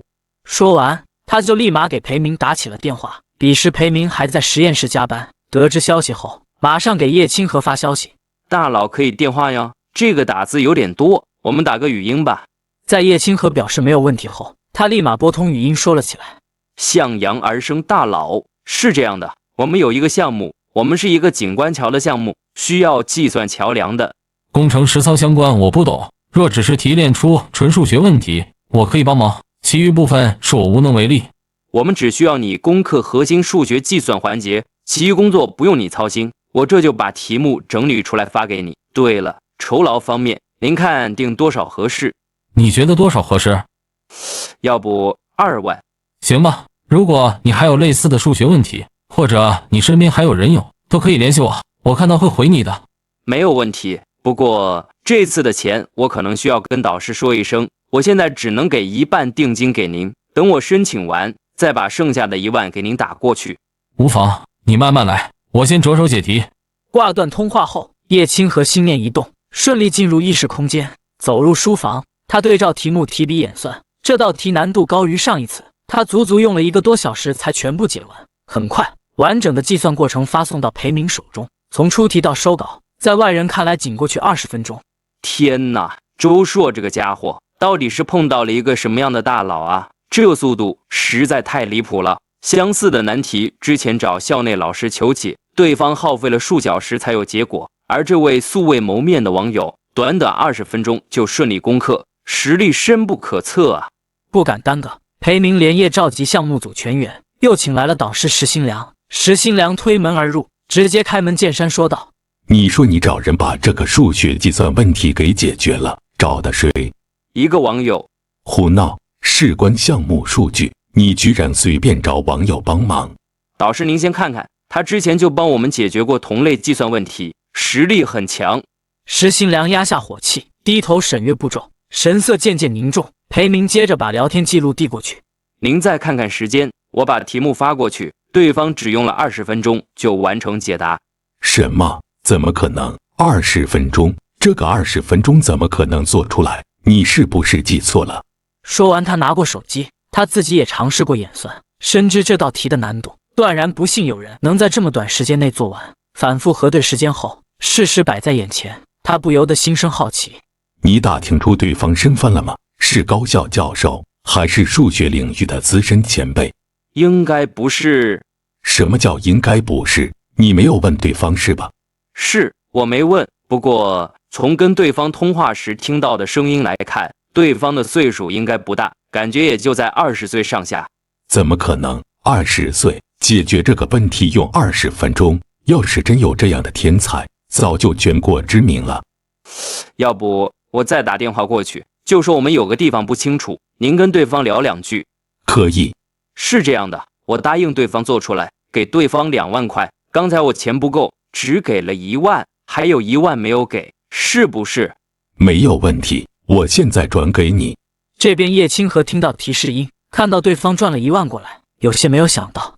大大，是这样的，这个计算过程我们有一些地方想跟您请教一下，不知道方不方便跟您再语音一下？可以。裴明立马就拨过来了语音。哪里有问题？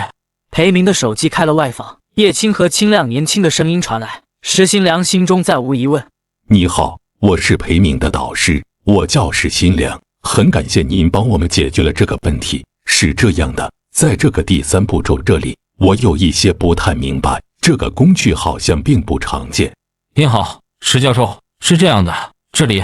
叶清河思路清晰，条理分明的讲解原理与思路，全程没有半点卡顿。至此，石新良彻底确定，整套演算确实出自对方之手。能理解吗？需要我再解释一下吗？能理解，不需要再解释了。我能多问一些题外的问题吗？可以。你听起来不大，应该也就20来岁吧？你是哪个大学的？是数学系的研究生吗？听到这个，叶清河没有第一时间回，而是犹豫了一会。不方便说吗？是军工类的学校吗？不是，我并没有上大学。没上过大学却拥有出众的数学能力，这人实属难得。如今教育体系虽然完善，但仍有些人才被埋没。莫非今天我就发现一个？你今年多大？19。天哪，我真的发现了一个19岁的数学天才。那为什么不上大学呢？是家庭条件不好吗？还是因为其他什么原因？我身体不好，没办法到校就读。这下通了，这是一个身体不太好，没有办法上学的数学天才。如果说，我的意思是，如果说有大学想特招你，你愿意去吗？我倒是想去，但是身体条件不允许。只要不是全身瘫痪就好办。以你的天赋，学校可以破格特招，不用走常规升学流程，学费和住宿我们也都会妥善安排。我就是全身瘫痪。这话一出，让所有的人都愣住了。这个事情不是开玩笑的事情，我是真的特别欣赏你的才华。只要你愿意，我立刻联系系里为你办理特招，还能单独安排宿舍，解决生活上的不便。我没有说谎，如今我全身大部分都失去行动能力，仅头部、右手食指和大拇指可以活动。刚才解题和沟通全靠语音完成。真的？真的。再次确定之后，石新良、裴明几个人都沉默了。方便告诉我你在什么位置吗？我想拜访你一下。叶清河犹豫了一下之后，报出了自己的地址。那明天我去找你。可以，没什么问题的话，我就先挂了。好，那明天见。明天见。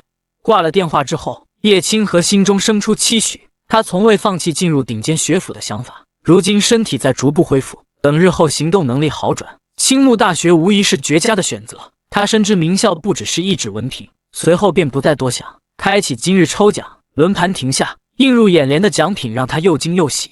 霍金同款智能轮椅，这款轮椅可以依靠手指操控，能极大改善我目前行动不便的现状。可凭空多出一台高端轮椅，该如何向叶大力解释呢？思索片刻，他有了主意。清晨，石新良把2个项目的数学演算资料全发给数学系主任陶志强的邮箱，还特意打了个电话。老陶，我告诉你，我发现一个数学天才，他真的是超乎想象的数学天才。我把他做的2个数学演算给你发过去了，你看一看。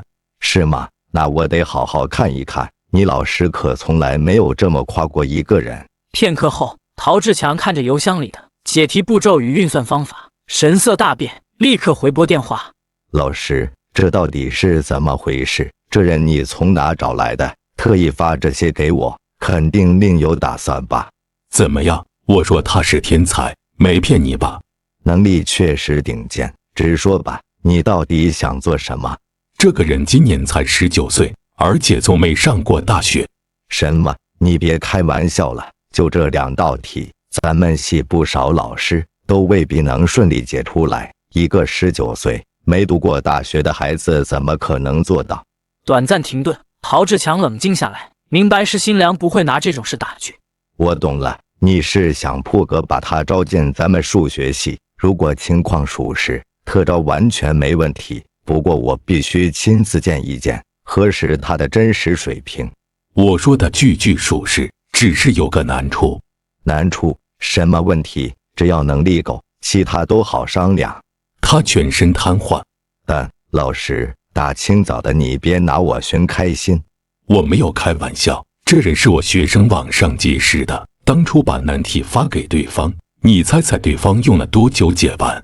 多久？说出来你肯定难以置信。要不是学生手机里有完整聊天时间记录，我自己都不敢信。到底是多长时间？20分钟。不可能，绝对不可能。就算是我们2人全力解题，也得1-2个小时。一个毛头小子20分钟做完，这里面一定有问题，说不定根本就是弄虚作假。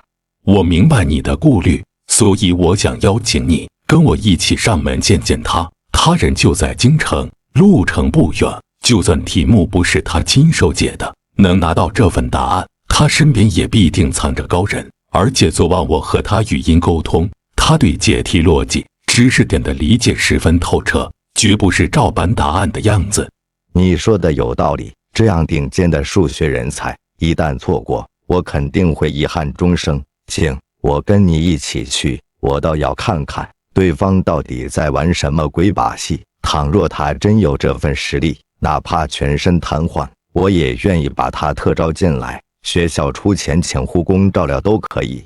那你准备下楼吧，我现在开车过去接着你，咱俩一块儿过去。好，我收拾一下，我立马下去。挂断电话，陶志强转身走到保险柜前，取出一份难度相当的数学测算文件。就让我试试，你到底是神是鬼？叶清河的住处，屋内杂乱，周尔正帮着收拾行李，分拣杂物，而叶大力早早出门看房子了。这个还要留着吗？不用，我就扔掉了。看着放了挺久，带着也是累赘，直接丢了吧。这件可以留下。对了，纸尿裤存货不多了，搬完家还得再买些。正在这个时候，屋子外面刘姨的声音响了起来。清河，外面有几位客人专程来找你。有人找你？哦，忘了说了，昨天晚上帮别人算了一个数学题，他们说今天想来见见我，你把地上赶紧收拾一下，把人领进来。室友刘姨，让他们进来吧。周尔赶紧来到外面的小门，伸手打开了门。门外站着的是刘姨，还有2个50岁左右的男人。不好意思，我们今天得搬走，所以家里有一些乱，您2位先进来，我把屋里收拾一下。周尔侧过手让2人进来，门上贴的告示叶大力并没有撕，所以刚才在门口的时候，石新良还有陶志强都看到了。没事的，我们也是来的仓促。2人走进里屋，见到躺在床上无法动弹的叶清河，心中满是唏嘘。不好意思啊，条件有些差，婉儿给2位先生倒点水喝。没关系，没关系，不要紧的，是我们来的不是时候。我是石新良，昨天我们通过电话，这位是陶志强，我们学校数学系的主任。这个孩子真的是天妒英才啊，我真没有想到向阳而生会是这样，特别是从窗户里透过来的那道光，正好照在床上，怪不得会取名向阳而生呢。没想到老师说的全身瘫痪，居然没有一点水分，是真的全身瘫痪。2位教授好，我是叶清河。你好，清河。此时石新良真的想给自己2个嘴巴子，光想着上门了，居然什么东西也没有带，就这么空手过来了。2位教授，你们稍等一下，我把这里收拾一下。周尔手脚麻利地收拾出沙发，铺好毯子，示意2人落座，默默站在一旁打量2人。开门见山吧，石教授跟我提过你的情况，我这里有一道数学题，不知你可否帮忙解答一下？老陶，没关系的，麻烦把题目拿近一些，我行动不便。陶志强从包里取出试题，走到床边递过去。叶清河快速扫完全题，随即闭上双眼，片刻后睁眼，口述完整解题思路与步骤，全程用时不足10分钟。这不是说要20分钟吗？哦，我没法动手打字，昨晚整理文字版答案发给裴明，自然耗时长一些，这口头讲解的话就快多了。什么？他几分钟就解完了？我要1个多小时的题，这样的天才，无论如何我都要招进数学系。清河，我直接这么称呼你可以吧？你有没有意愿来青木大学读书？什么？青木大学？没错，我是青木大学数学系主任陶志强，这位是建筑系石新良教授。小姑娘，你是他家人吗？不是的，我是他发小，叫周婉儿。不错的姑娘，真是难得的情谊。我当然想去，可2位教授也看见了，我身体状况很差，根本没办法正常到校学习。身体不是阻碍，我们可以走学校的天才特招通道，只需要你到校，再参加几项能力测试就行。我还是算了吧，我生活无法自理，全程都要我父亲陪同，家里的条件也负担不起。这些都不用愁，只要入学，全额奖学金，各类津贴都会给到你。读书不仅不花钱，还能有收入，学校可以给你安排单人宿舍，食宿费用全免，也会妥善安置陪读的家人。这确实让我有一些心动，可我连高中都没毕业，也就数学稍有天赋，其他科目……不是的，他不止数学厉害，英语水平也特别高，我带了他翻译的专业文献，您可以看看。说着，他还把文件递给陶志强。陶志强接过看了一眼，是计算机的文献。这是计算机专业文献，翻译的很专业，这些活儿都是你帮他找的。对，我在学校帮他对接翻译工作。你在哪所大学读书？我是京城林业大学的。离青木倒是不远，那你今天应该是在学校上课的吧？怎么没去上课？周尔就把叶清河这几天的事情简单的说了一下。还上过答题节目拿下战神，知识面也足够广博，特招就更稳妥了。经济方面你也不必顾虑，我和陶主任可以帮你对接各类数学演算项目，酬劳都很可观。如今科研、工程、科技行业处处都离不开顶尖数学人才，凭你的能力，收入完全能改善家里的处境。确实，我们系的学生大三就常被各大企业提前录用，薪资待遇都很优厚。你要是愿意，现在就能先住进学校的研究生公寓，也不用再费心找出租房了。清河，这可是千载难逢的好机会，一定要把握住。大力叔知道了，肯定也会支持你的。好吧，婉儿，你先给我爸打个电话，让他别再出去找房子了，先回来一趟。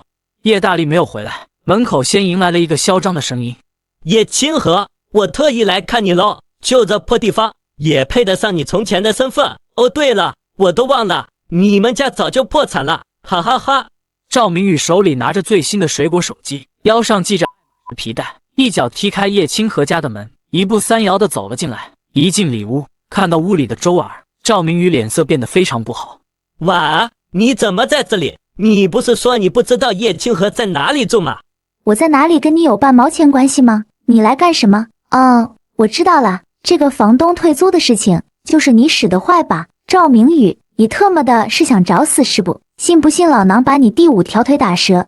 周儿伸手就要从旁边抄起家伙干赵明宇，赵明宇吓得连连后退，躲到外屋。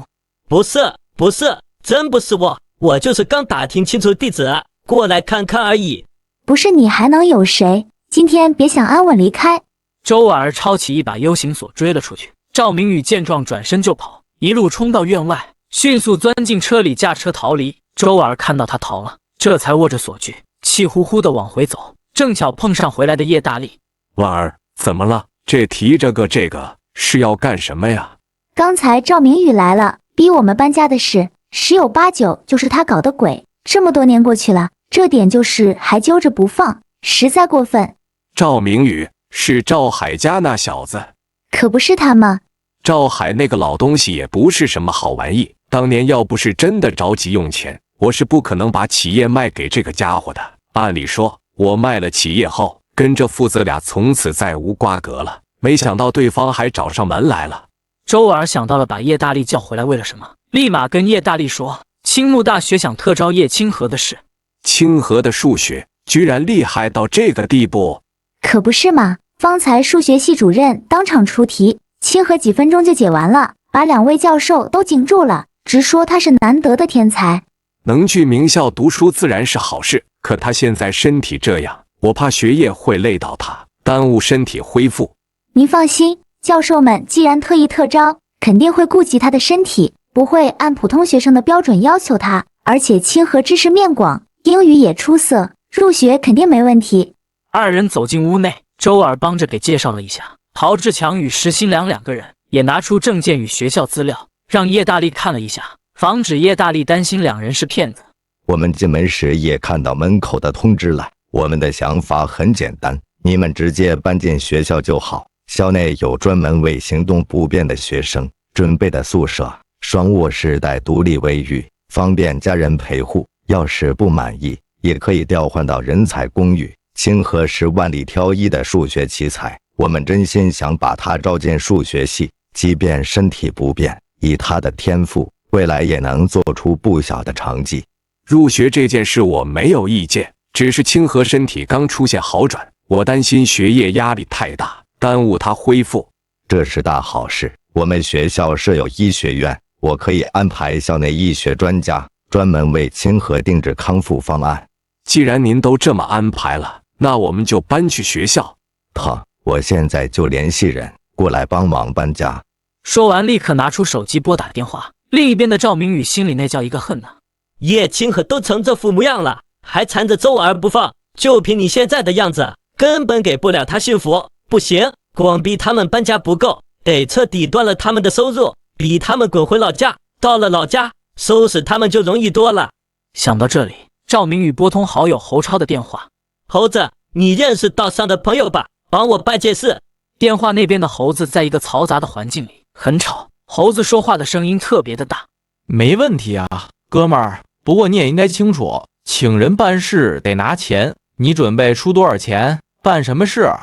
对方是个外卖员，你想办法让他干不了这份活。要是他换其他工作，也一并搅黄，断了他的生路。这事儿我自己就能办，但要长期盯着，处处捣乱，特别耗时间精力。我自己也有收入，专门忙活这个，损失可不小。我明白，事成之后给你1万块。1万太少了，盯人捣乱还要托朋友帮忙，风险也不小。断人生路可是得罪人的事，这点钱我没法接，你另找别人吧。那你开个价，最少5万，少于这个数，整个京城都没人愿意接这种活儿。咱们都是朋友，就不能便宜些？要不，兄弟，你出去再打听打听。赵明宇在京城人脉单薄，除了我，他找不到其他人办事。这个时候不下刀，何时下？行，5万就5万，但得给我准信，不能无限拖延，我要明确实现。放心，咱们交情在这儿，保证办妥，最多1个月，绝对搞定。赵明宇把叶大力的信息跟猴子说了一下，说完挂了电话，把电话扔到一边，一边不爽的道：让你们没有办法挣钱，看你们还有什么办法继续留在京城？瘫了就老实等死就好，还非得耗在京城干什么？早死还能替国家省点粮食。另一边，叶大力他们已经坐上石新良的车，从青木大学的南门进去了。这是学校南门，给你们安排在东北的位置，是紫金学生公寓20号楼。婉儿同学，这个位置对你也很便利，出东北门去你学校只有1公里，步行10几分钟，骑车5分钟就到。太好了，我之前还从东北门走过呢。公寓的位置稍偏，住宿条件不错，但离教学楼有点远。等手续办完，我再帮你调换更合适的住处。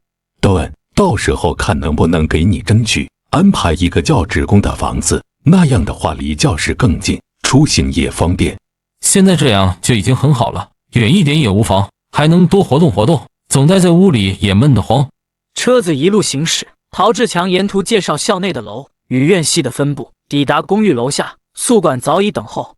陶教授，房间安排在3楼，1、2楼暂时没空位，好在有电梯不碍事。这间户型比普通宿舍宽敞，视野也挺好。一行人乘电梯来到306室，推门进屋。这环境可比之前的出租屋强太多了。进门是主卧，配套书桌、床铺一应俱全，旁边小间专门用来陪读，中间是带无障碍设施的独立卫生间。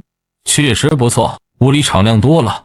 随后众人帮着把叶清河安置到床上，除了叶清河和周儿，其他人都下楼，把车上的东西都搬上来。叶大力帮叶清河接好各类设备。新宿舍网络条件更佳，陶志强2人见他只能口述操作，才明白他快速解题有多困难。安顿妥当后，陶志强带着叶大力出门。我带你在校园转转，熟悉食堂、数学系教学楼、图书馆和各部门位置。陶教授，清河的数学天分真值得你们这么费心，会不会过2天又说不行，把我们赶走？叶老弟，你放心，我亲自考过他。叶清河是100年难遇的数学天才，不会有不行这一说法的。可是之前他在上学的时候，数学方面好像也没有那么突出啊。初中时清河还曾数学考试不及格，自己还拿七匹狼抽过他，怎么突然就成了天才？这我也说不清，但他此刻展现的能力绝无半点虚假。帮叶大力熟悉完校园，陶志强立刻直奔校长办公室。老秦，我跟你说，我挖到一个绝世天才，有了他，我们很有可能自己培养一个邱教授。校长秦思明见状，笑着示意他坐下，然后递过矿泉水。慢慢说，别急，你从哪找来的天才？陶志强喝了口水，把今天初见叶清河之后的事151式道出。你说这个数学天才全身瘫痪，但他在好转，最近右手2根手指已经恢复知觉了。他的数学能力你能100%确定？绝无问题，不过特招要走流程，不如我们成立一个专家组，现场出题测试，验证他的天分。好，既然你这么笃定，我信你，但流程不能少。我去请邱教授牵头，再选几位教授，明天专门给他做一场测试。没问题，测试我就不参加了，避嫌。但如果他通过，我希望学校能给他最高等级的奖学金和津贴。他治病耗尽家财，他父亲都得送外卖为生，得帮他们解决后顾之忧。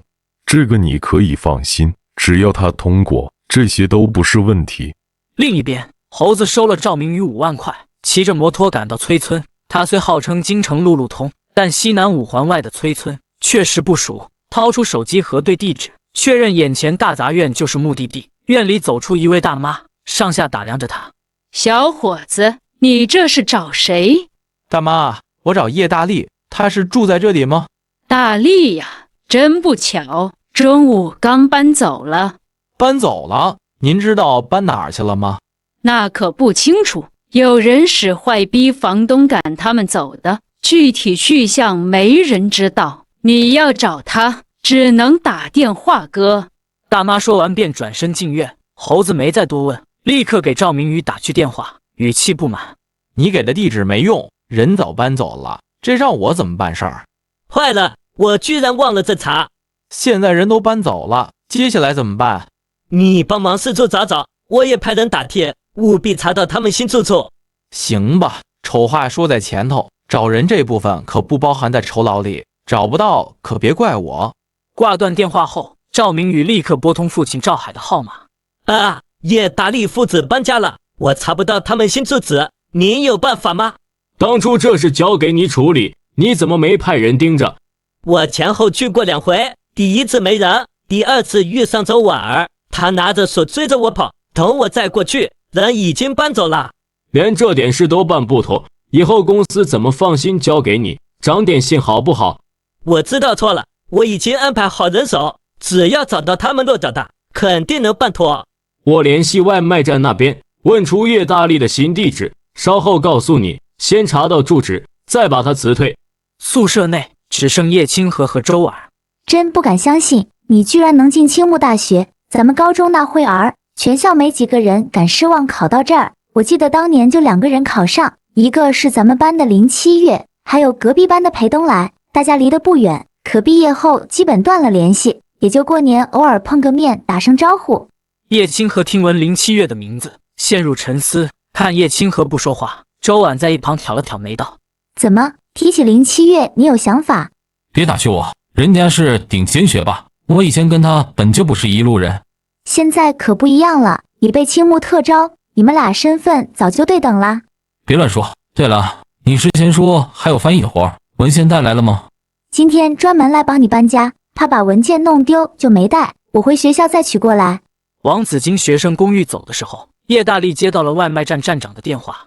奇怪，一般情况下，我们跟组长汇报就行了，站长怎么会直接打电话给骑手，还关心起我了？站长，我最近有点事情，请假了。听说你这2天搬家，新家定下了哟。正想跟站里说一声，我打算辞职，新家离这边太远，没法继续跑单了。搬到哪儿了？青木大学这边。那边订单多，收入更高。我认识当地站点的站长，你把详细地址发我，我帮你直接调过去。多谢好意，我暂时不打算继续跑外卖了，就不麻烦您了。行吧，有空抽空过来一趟，把入职押金办理退还。挂断电话后，站长立刻打给片欧经理。经理，叶大力说搬到青木大学一带，但不肯透露详细地址，我只能以退押金为由约他到站里来，能不能套出地址，我不敢保证。等他过来，你借机打听，就说想去探望，务必把地址问出来，他一到立刻通知我。明白。挂断电话，站长暗自嘀咕：这人到底想干什么？又是辞退，又是查地址，实在蹊跷。回到306，叶大力说道。婉儿、清河，中午咱们去食堂吃，还是出去下馆子？我刚才逛了一圈，学校食堂菜品挺丰富，也干净。大力叔，你去食堂打2份饭回来就好。清河，今天折腾半天，别来回走动了。没事，我也想亲眼看看青木校园。对了，角落那个没拆的箱子是朋友送来的新款电动轮椅，据说和霍金所用款式相近，拆开我试试，以后自己也能出门。昨天抽到的轮椅，我晚上就把东西兑换出来了，通过系统把它放在了外屋，搬家的时候就一起搬过来了。叶大力一边帮忙把箱子拿出来，用刀开箱，一边道：我说我怎么不记得家里有这个箱子呢？什么时候送来的？我怎么不知道？昨天晚上他放下就走了，你晚上回来的晚，可能没有注意。箱子不小，打开后，因为轮椅的很多功能都是预设好的，基本不用安装，直接就可以用。这轮椅看着好专业，侧边屏幕都能做什么？具体的我也不是太清楚，反正好像有很多功能，跟霍金用的那个差不多，不过也有一些区别，可以通过语音控制屏幕，可以打字、收发邮件、文档编辑、红外、蓝牙等等，反正有了它会方便不少。是很强大，有了这个，以后清河去上课的话就会方便不少。这个不便宜吧？我记得网传说霍金的轮椅价值好几个亿。网上传言夸大了，这款只要几万块，只是基础款，没法和专业定制的系统比。什么朋友啊，送你这个太有心了。之前帮对方解决过一些难题，对方得知我的情况，特意送来的。早知道有这种轮椅，我早就出钱帮你买了。周尔看完说明书，再看看被叶大力抱到轮椅上，试着轮椅功能的叶清河，有一些懊恼。不用了，你常过来陪我，比什么都强。叶清河用2根手指操控轮椅，在屋内来回移动，神情满是兴奋。叶大力看着儿子终于能自主行动，心里又酸又欣慰。现在能自己操控轮椅，相信用不了多久，你就能慢慢站起来了。公寓楼下，叶大力与周尔看着叶清河操控轮椅沿坡道平稳落地，真好，一切都在往好的方向走。就在这时，叶大力手机响起，看到来电人眉头微蹙。怎么了，大力叔？没大事，就是外卖站站长接连联系我，总打听我的新住址，感觉不太对劲。我怀疑是有人暗中指使，之前房东突然赶人，赵明宇又特意找来，十有八九是他们父子在搞鬼，想查到地址继续找麻烦。这么说来，之前的房东还有现在这个站长都是赵海或者赵明宇搞的小动作。不然呢？我可不觉得赵明宇过来是为了看望叶清河，特别是当时他说话的那个样子，可一点也不是看望该有的。电话我先接，看他想说什么。叶大力手里的电话还一直在响，他想了想，按下了接听键。喂，站长，什么事啊？大力啊，月底该结算押金了，你抽空过来一趟吧。行，我下午3点到站里。好，我等你。说完，站长就挂了电话。要不要叫上几个人？万一他们对您动手呢？哈哈哈哈！放心吧，这种事情不会有的。这里可是京城，而且还是大白天的，就算他们真有什么想法，也不可能在这个时候做的。他们无非就是想逼我们走，再耍些阴招罢了。当年我能压赵海20年，靠的可不只是生意。他们以为断我工作，逼我搬家，就能让我们走投无路，太天真了。他们更想不到，我儿子凭真本事被青木特招，想拿捏我们，痴心妄想。这倒是，赵明宇给叶清河提鞋都不配。走吧，先去吃饭，吃完饭我去那边看看他们有什么花招。好嘞，清河，咱们去食堂了。周婉儿走过去，帮叶清河推着轮椅往食堂走去。对了，今天晚上是不是就是你们录的那个节目播出时间？几点？晚上8点半。那我留下来陪你一起看，就算看过直播，也想看看剪辑后的成片。说实话，你在节目里答题的样子还挺帅。那当然，是不是被我帅到了？帅到个屁，自恋鬼。青木大学食堂，裴东来和林七月前来就餐。你坐着给咱们占位子，我去打饭。你是不是还吃那家的清汤牛肉面？林七月点点头，没有说话，径直走向那边位置。裴东来来到清汤牛肉面的位置，前面正好是一个同班同学，看到裴东来过来，笑着问道：东来又帮林校花打饭呢？是啊，他一直这样不冷不热吊着你，何必呢？天涯何处无芳草，何必单恋一枝花？可我唯爱这一枝，我就认定他了。高中时我就喜欢他，如今又在一所大学，我相信坚持总会有结果。同学忽然看向食堂后方，面露诧异。哎，你看林校花那是在找谁？裴东来转头，只见向来冷淡的林七月快步跑向一处人群，等人流散开，他看清坐在轮椅上的叶清河。这人看着身形气质偏弱，看着让人忍不住怜惜。叶清河，传闻他全身瘫痪了，怎么会来青木？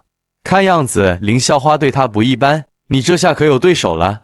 裴东来看着心里不痛快，索性饭也不打，径直走上前。裴东来快到两人跟前的时候，又放慢脚步，然后装作一脸意外与惊喜的道：清河，真是你，你怎么会来青木大学？是来参观的吗？婉儿，你也来了，我记得你是在旁边林大上学吧？你是？我东来啊，裴东来，不记得了吗？我们之前有一年还打过球呢。抱歉，我印象不是太深。就是被你盖了好几个那个。想起来了，裴东来，想起来了，被我冒得哭了的那个。妈蛋，刚才就不应该提这个。听说你全身瘫痪，特意来这边看病的，看你状态倒还算不错。裴东来，你说话未免太失礼了。我可是忙前忙后的追了你2年，刚才叶清河说我的时候，你一句话没有，现在我就说了一下他，你就这样？好，林七月，你真是好样的。这怎么了？我说的是事实啊，咱不能讳疾忌医吗？没事，我确实行动不便，没什么不能提的。听婉儿说你们在这上学，没想到第一天就遇上了。你们还没吃饭吧？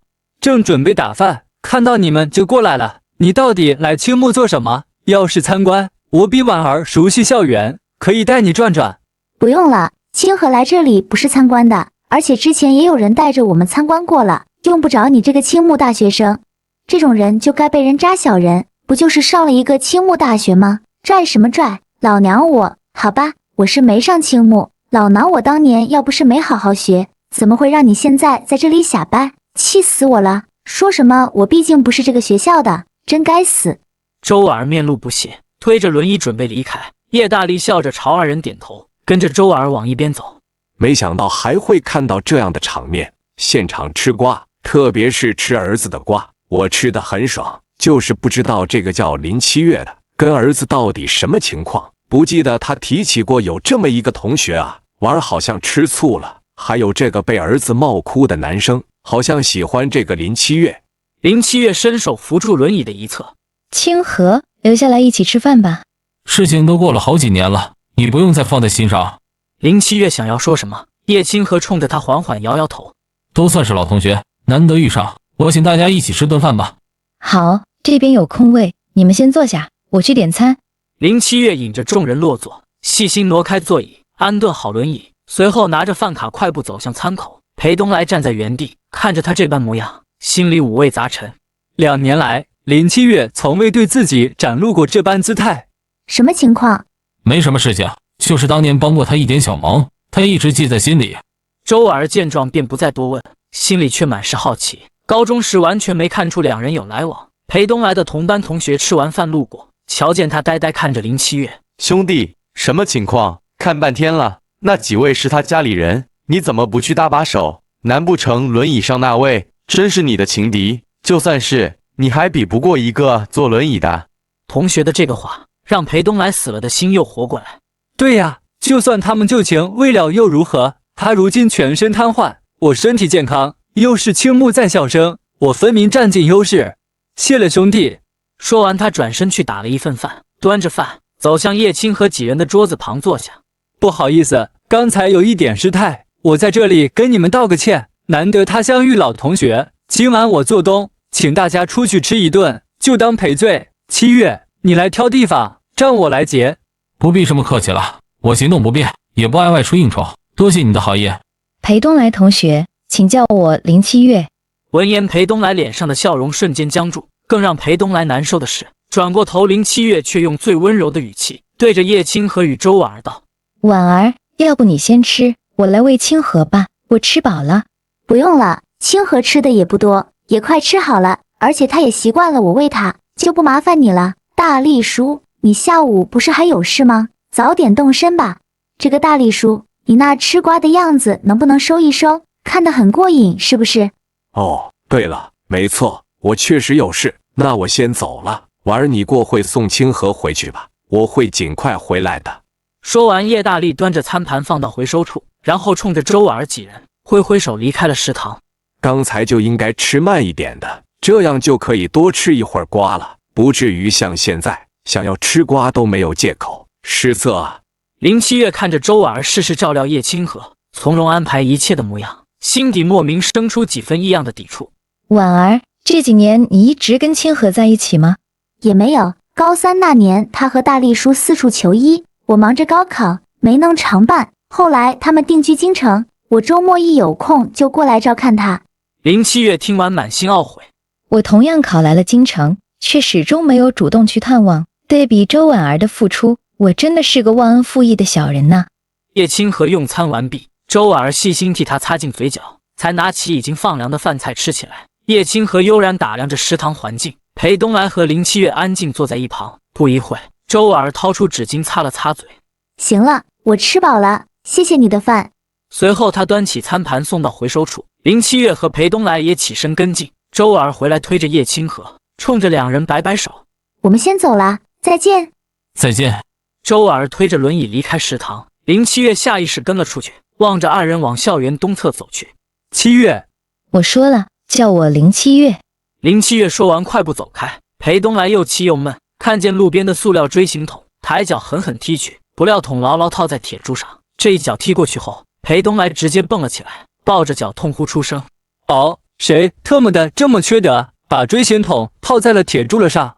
周围学生纷纷侧目议论。裴东来又羞又恼，一瘸一拐匆匆离开。另一边，叶大力在公交上接起站长电话：“在路上了，马上就到。”转了2趟车，下来骑了一个小黄车。叶大力来到外卖站，站点门面狭小，门口阴凉处却坐着一名抽烟的男子。看到叶大力过来，站长立马一脸堆笑的过来，伸手跟叶大力握了个手后，笑着道：“大力过来了。哎呀，说实话，站里我最看好的就是你，可惜你不干了，不然我还说过2天让你当个组长或者副站长呢。对了，你搬到青木哪边了？怎么选在那边落脚？”“就随便找了个住处，押金条在这，麻烦退一下押金吧。”“你看你咋这么着急呢？我还能不给你退是咋的？”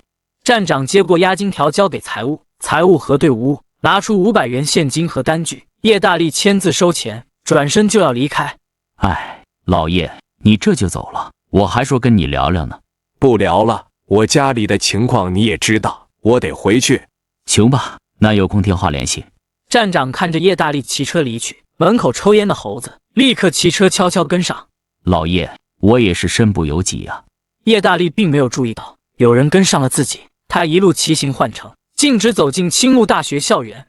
妈蛋，这个家伙去大学干什么？总不可能住在大学里吧？普通人哪能随便住校？估计只是进来办事。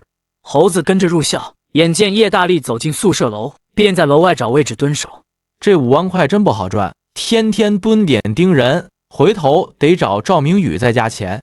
从下午4点多等到5点多，整整1个多小时，叶大力始终没有走出宿舍楼。看看时间，猴子有些坐不住了。这个楼除了这个门，还有后门。他拦下一名出门的学生询问，对方眼神一亮，瞬间脑补出画面。后门，兄弟，你是过来捉奸的吧？对方是哪个系的？叫什么名字？算是吧。我女友进来1个多小时没动静，我放心不下。我懂，这栋楼里留学生多，常有乱七八糟的事。跟我来，1楼水房旁边有个侧门，平时少有人走。学生领着猴子找到小门，门找到了，对方宿舍在哪？我帮你上去打探。猴子看着这个小门，随口报了一个宿舍号，306。叶大力肯定是从这里走了，不然不可能1个多小时还不出来。306，我知道了，你等一下，我立马上去帮你看一下。话音未落，他快步冲向楼梯，一溜烟跑上楼。306宿舍内，今晚咱们去食堂吃还是出去吃？今天刚搬过来，本该做点菜庆祝，可惜宿舍不能开火。周婉儿正对着电脑整理文档，叶清河负责翻译外文文献，两人配合的有条不紊。就在这时，宿舍的门突然被人给撞开了，那名学生冲了进来，一脸的兴奋地说着：“老三，我跟你……待看清屋内众人，他瞬间僵住，连忙摆手：“抱歉，抱歉，走错房间了。”说完，对方就退了出去。以后进出记得锁门，宿舍人多杂乱，免得再闹出这种误会。说得对。楼下打探消息的学生追上正要离开的猴子。这个哥们，我觉得你可能真悬了，人家 buff 点满了，定号，一脸病弱的让人心痛的气质，长得比你还帅。不过你这女朋友长得是真好看，你就……谢了，兄弟。不去当面问问吗？人还在宿舍里呢。不必了，心里有数就行，祝他安好吧。说完径直离开，琢磨着后续盯梢的办法。兄弟也是个洒脱人，可看屋里情形，好像也没发生出格的事，别是误会人家了吧？306宿舍内，先别忙着庆祝，入学的事还没彻底敲定，今晚就在宿舍简单吃点，等一切落定了再好好聚餐。行，听你的，想吃什么？我去食堂打饭。我都可以，婉儿你呢？给我来份微辣麻辣烫，多加鹌鹑蛋、娃娃菜、午餐肉，再配点蒜汁就行。谢谢大力叔。行，知道了。一要加个主食之类的吗？不用，就这个就行了。我要减肥，最近感觉自己都有点胖了。你这样刚刚好，一点都不胖。是吗？可我觉得肉有点多了，你摸摸。说着拉起叶清河的手放在自己肚子上，手感软乎乎的，像小肥猪。好啊，你看我怎么收拾你。说着伸手捏着叶清河的脸颊来回晃，被拽的嘴变得扭七咧八，有些漏风的叶清河连忙道歉。好，我错了。大力叔，宽粉不要了，这都是淀粉，吃了长胖。叶大力笑着应下，锁好房门出门去食堂。另一边猴子没离开校园在闲逛，逛着就来到了食堂这边。找不到叶大力，在学校里看会儿美女也是好的，虽然清纯漂亮的女学生少一点，但也有一些质量高的，顺便碰碰运气，看能不能碰到叶大力。裴东来则在宿舍里躺了一下午，连下午的课都没上后，也往食堂走来，心里还在为白天的事不痛快。食堂门口，叶大力出现的时候，猴子还有裴东来都发现了叶大力，猴子心中一喜，总算又盯上目标。裴东来却满心疑惑，不解对方为何还留在校内。叶大力径直排队打饭，掏出陶制强办的饭卡刷卡。校外人员根本没法用本校饭卡，这卡十有八九是临7月的。看来叶青和一行人还在学校里。猴子看到叶大力足足打了3份餐食，立刻反应过来，叶大力大概率就住在校内宿舍楼，之前自己不该早早离开的。叶大力拎着餐食离开食堂，猴子悄悄尾随。裴东来顾虑临7月，中途止步。猴子一路跟至紫金公寓20号楼，悄悄跟进楼内。他避开电梯，快步跑上楼梯，躲在拐角。听到电梯开门，脚步声走远后，探出头确认叶大力走进一间宿舍，立刻上前看清门牌。306，我刚才随口瞎编的宿舍号，居然就是眼前这间。先前那个热心学生冲进去打探的也是这里，屋里真有女生。他下意识把耳朵贴在门上，偷听里面动静。快过来吃饭，翻译的是等会儿再说。好，先吃饭。大力叔，谢谢。确认屋内有成年男生、年轻男生和开朗女生，猴子正琢磨着，身旁忽然冒出一个脑袋。哥们，我就知道你放不下，要不要我帮你踹门？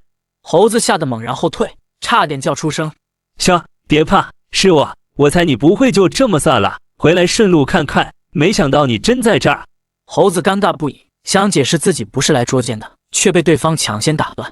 我理解，但说实话，我刚才进去看过，屋里有大人在，那个年轻男生看着还生病卧床，不但能动，你就算想较真，也没法对病人动手啊。猴子心里苦笑，自己随口编的谎话，对方居然脑补了这么多。放心，我什么都不做，就是来确认一下，现在就走。他生怕再跟这个满脑子捉奸的同学纠缠，快步下楼离开。眼下确认叶大力住在306，他不急了，他的任务是等叶大力找工作，再把对方的工作搅黄。至于叶大力之后离不离开京城，不关他的事。啊，你等等！见猴子跑远，他遗憾咂舌，可惜了，还想问问那个女生叫什么呢？校外，猴子拨通赵明宇电话，叶大力找到了，住在青木大学学生宿舍里，一屋3个人，你让人盯着，他一找工作就告诉我，我去搅黄。青木大学，叶家没人在那儿上学啊？你确定没看错？绝对没错，我跟着他进的宿舍，一下午没出门，晚上还去食堂打了饭，错不了。宿舍里都什么人？听声音，一个中年男，一个年轻男，一个女的。挂了电话，猴子饿得肚子叫，决定去吃顿好的犒劳自己。跟一天人太累了。赵明宇放下电话，琢磨半天，忽然想到一个人。裴东来是青木学生，说不定认识叶清河，还能查查306的底细。青木大学操场角落，裴东来拎着啤酒闷头喝酒，手机响起，看都没看就接了起来。谁呀？东来，是我，赵明宇。有事？裴东来的语气非常的不好，这让赵明宇很不爽。可是这个时候还得用到对方，他只能忍着。是这样的，你不是在清末上大学吗？我想让你帮我个忙。没空，我1000。赵明宇，你别拿钱侮辱我。2000，不干我找别人。什么事？上了青木又怎么样？不还是穷鬼一个吗？还不是那样的人，不能侮辱你。现在怎么不说侮辱你了呢？合着你的人格就值2000块呗。叶清河你还记得吗？记得，我今天还见过他。你是要找他麻烦？是，我看他不顺眼很久了。我听说他最近搬到青木那边去了，好像还在你们学校里住。你帮查查，他到底是住在谁宿舍里？那个人跟他是什么关系？没问题，我也看他不顺眼，都特么的瘫痪了，不早点死了，还出来恶心人。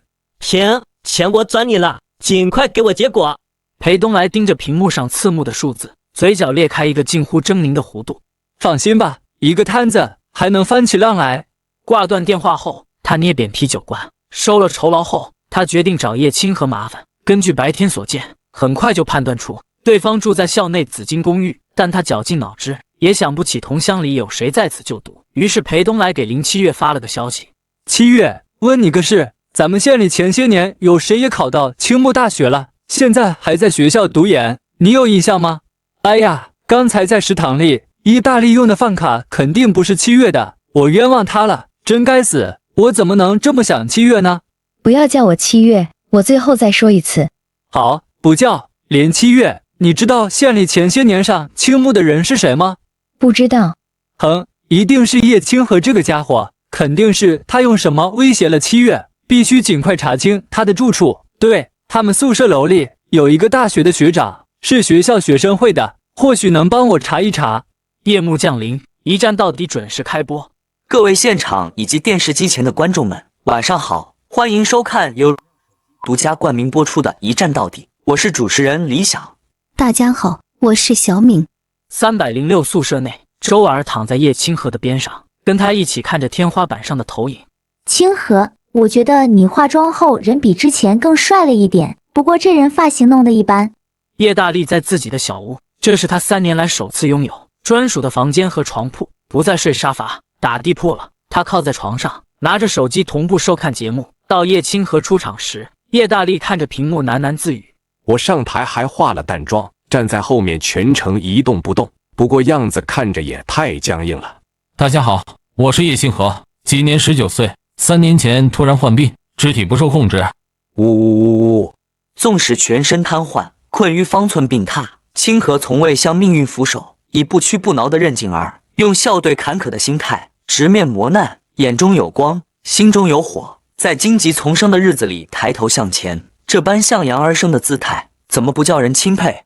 与此同时，一位宣传口的领导恰巧正在看这个节目，拿起手机给下面的人发了一张这个电视画面，把这位选手的事迹重点宣传出去，让更多人看到这份不屈的精神。306宿舍内，清河，等你顺利通过青木的审核，正式成为特招学生之后，要不要把这件事告诉节目组？现在好多网友都在惋惜你没能参加高考上大学，一旦公布消息，你的人气肯定会再上一层楼。有这个必要吗？我觉得很有必要。你想想，借着节目的热度官宣，节目组肯定会加大宣传力度，到时候你还可以在节目里说明自己可以帮忙解决各类数学问题，这不就相当于免费打广告了吗？这档节目粉丝不少，很可能会有人主动找上门合作的。你说的有道理。叶清河近距离望着周尔看得出神，周尔察觉后脸颊发烫，略带娇嗔：你一直盯着我做什么？我发现个问题。什么问题？那就是你早上是不是没洗脸？为什么有眼屎？听到这个，周婉儿噌的一声坐了起来，一边揉眼角，一边大声娇骂道：“叶清河，你去死吧！”哈哈哈哈！好你个叶清河，我哪里有眼屎？看我不好好收拾你！周婉儿发现被骗后，气得上前扯叶清河的脸。她衣着单薄，俯身动作间，不少紧致落入叶清河眼中。好深，好弹，好大，好遗憾，我为什么什么也感受不到？周婉儿察觉到对方目光，低头一看，挑眉打趣：“好看吗？”“好，好什么好？我不明白你说什么。”“七，有色心没色胆的家伙，不对，你最近变化也太大了，以前可从来不会这样，你该不会……”“我累了，想休息了，时间不早，你也赶紧回学校吧，忙了一整天，早点回去歇着。”叶清河闭上眼，周婉儿看着他故作熟睡的模样，笑了笑，慢慢从他身上起身整理衣物，朝着里屋喊话：“大力叔，我先回学校了，明天有空再过来。路上小心，到学校记得发个消息。”“知道了，您不用送了，我先走了。”房门关上，叶清河缓缓睁开双眼。婉儿越来越让我心动了，前身放着这样温柔贴心的青梅不动心，反倒和林七月牵扯不断，也真是奇怪。不过他后来的做法，也难怪前身会彻底断了联系。在叶大力回屋后，叶清河点开抽奖页面。今天还没抽奖，最好能抽到身体恢复的奖励，哪怕只多恢复一根手指也好。待看清转盘后，不是吧？居然多出这么大一片，谢谢惠锅。童子，你什么时候学坏的？以前可从来不是这样。听我的，以后咱不跟那些没底线的童子学，好吗？咱就跟以前一样，行不？可是不管他怎么想怎么说，系统始终毫无回应，抽奖转盘静止不动，一副你爱抽不抽的样子。哎，算了，开始抽奖。恢复右手手腕控制，恢复右手手腕控制，恢复右手手腕控制。转盘飞速转动，最终缓缓停下。谢谢惠姑。裴东来找学生会学长打听同县校友，得知往届同乡早已毕业，校内只剩一位和叶家毫无交集的大一新生。裴东来走出宿舍楼，暗自思索。下午叶大力还来食堂刷饭卡打饭，那么明早肯定也会来。我守着食堂，跟着他就能找到住处。清晨6点，裴东来躲在食堂外隐蔽处等候。没多久，果然看见叶大力走来。果然被我料到了，叶清河行动不便，3餐全靠叶大力打理，食堂性价比最高，他们必然常来。等叶大力打完饭离开，裴东来悄悄尾随，一路跟到紫金学生公寓20号楼。他效仿猴子走楼梯，确认对方走进了306宿舍。下楼，在紫金公寓楼下不远，裴东来给赵明宇打过去了电话。我查到他们住在紫金公寓20号楼306室，同住人员暂时还不清楚，还要继续查吗？呵呵，其母校规明确禁止了校外人员留宿学生宿舍，要是打电话举报，学校会不会直接把他们赶出去？这事我做不来，有点太不地道了。是有点缺德，可不缺钱啊，1000块。裴东来没出声。2000，我最多3000。要知道这是我随便找个人都能做，只是看在咱们是同学，你家里条件还不太好的份上，才照顾你，你也不要得寸进尺。好，我可以举报，但是之后成不成，我不管。拍个视频。电话被挂断，裴东来打开手机，找出校内部门联系方式的照片，迟迟没有按下拨号键，不能留自己的痕迹。于是他拦住一名路过的学生：“同学，帮我打个投诉电话，我给你100块。”对方收钱后，拨通学生社区管理中心电话，举报306宿舍违规，留宿校外人员与家属。没过多久，2名管理人员走进公寓，裴东来躲在楼道拐角，悄悄举着手机拍摄。306宿舍内，叶大力正给叶清河按摩，听见敲门声便起身开门。二位您好，请问有什么事？管理人员并未答话，径直进屋四处查看，最后停在叶清河床边。你就是叶清河？学校在册学生名单里根本没有你，你们到底是怎么住进学生宿舍的？我是叶清河。我们进屋这么久，你一直躺着不动，连基本礼数都不懂，家长就是这么教你的？同志，情况不是你想的那样，你不用辩解，就算是本校学生，见到校方工作人员也该起身问好。这里是青木大学，不是别处，你们这么做太不合规矩了。门外，裴东来透过门缝偷拍，让你跟我抢林七月，哈哈哈哈！这2个老师也是人才，让一个瘫在床上的人起来跟他们问好。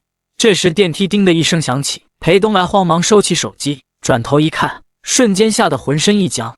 我去，校长，青木的大校长秦思明怎么来这里了？更让他想不到的是，大校长身后还跟着数位系主任、资深教授等校内高层，他们左右看了一下，就往他这边走了过来。裴东来赶紧快步往外走去，等走到秦思明身边的时候，裴东来侧着身跟几人问了个好。校长好，各位老师好。等几人过去，赶紧跑到了楼梯间探头张望。我去，这怎么看着是向叶清河的那个屋过去了？别找借口，不管是谁安排你们住进来的，就算是校长发话，今天也必须立刻搬出去。房门砰的一声被猛地踹开，陶志强带着秦思明一行人站在门口。屋内2人的喊话被众人听得一清二楚。陶志强怒火中烧，大步走进屋。我倒要看看是谁架子这么大，人是我安排住进来的，有问题冲着我来。2工作人员看清来人后，瞬间脸色煞白，手足无措。陶主任，校长，刚才不是口气很硬吗？还说校长来了也得让人搬走，现在校长就在这儿，要不要请校长亲自帮忙搬行李？主任，校长，我们也是接到举报，说这里违规留宿校外人员，才上门核查的。我们问了半天，他们也没说明情况，我们才……你们进门就咄咄逼人，根本没给我们解释的机会。校长，我费尽心思请来的人才，刚来就被这般刁难。要是咱们学校容不下，我大可以把人引荐去其他院校。老陶，别意气用事。不是，校长。陶主任，我们是因为进来后，这位同学他就从床上没起来过，才生气的。现在校长还有主任以及几位教授都过来了，他也还是这样，这有一点学生的样子吗？对，就是这样的学生，我们青木绝不能要，一点尊师一点礼貌都没有。哈，秦校长，您说现在怎么办？让叶清河坐起来还是下床站起来？作为学生，老师过来，就算有病，最起码也应该坐起来吧。你们2个给我滚出去，看我过会怎么收拾你们。校长，我们不明白。我全身瘫痪，你们若是有办法，尽管让我坐起来，站起来。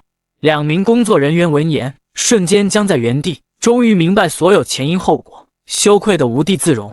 现在，立刻，马上给我从这个屋里滚出去！我不想再看到你们2个，哪怕1秒钟。我这个话说得够清楚明白吗？2个工作人员低头狼狈出去后，秦思明一脸歉意地冲着叶清河道：“清河，不好意思，让你见笑了。你放心，这个事情我一定一查到底，一定会给你一个交代，绝不会让你在青木受委屈。”是啊，清河，这个害群之马哪里都有，这个事情我们一定会查清楚的。你们昨天刚住进来，今天就有人举报，这肯定是有人故意的，我们一定会给你一个交代。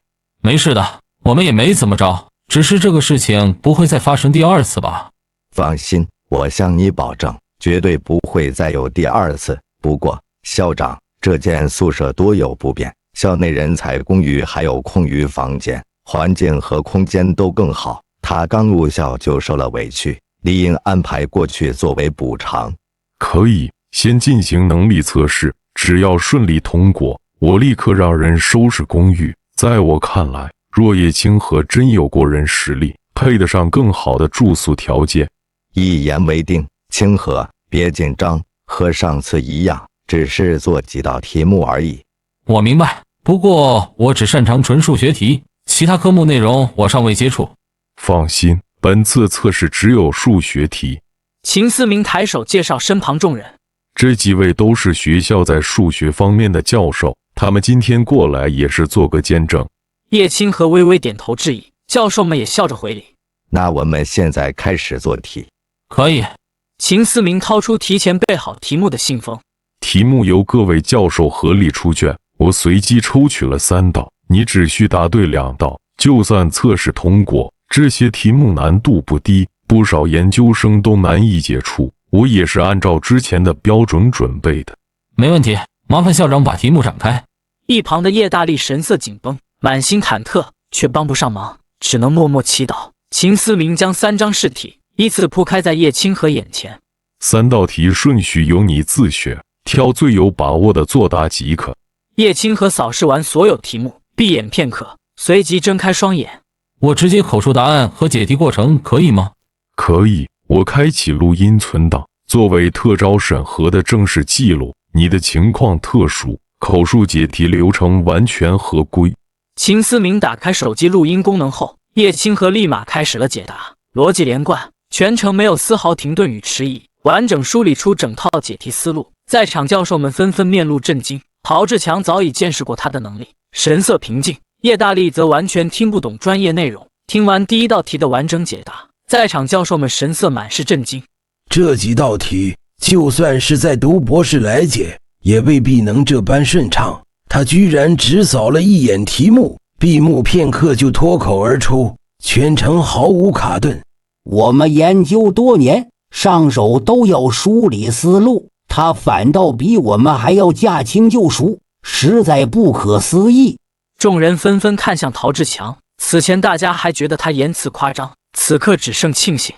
这样的天才，要是错过，那是真的后悔一辈子，可能死了几年都得掀开棺材板，坐起来抽自己几个嘴巴子。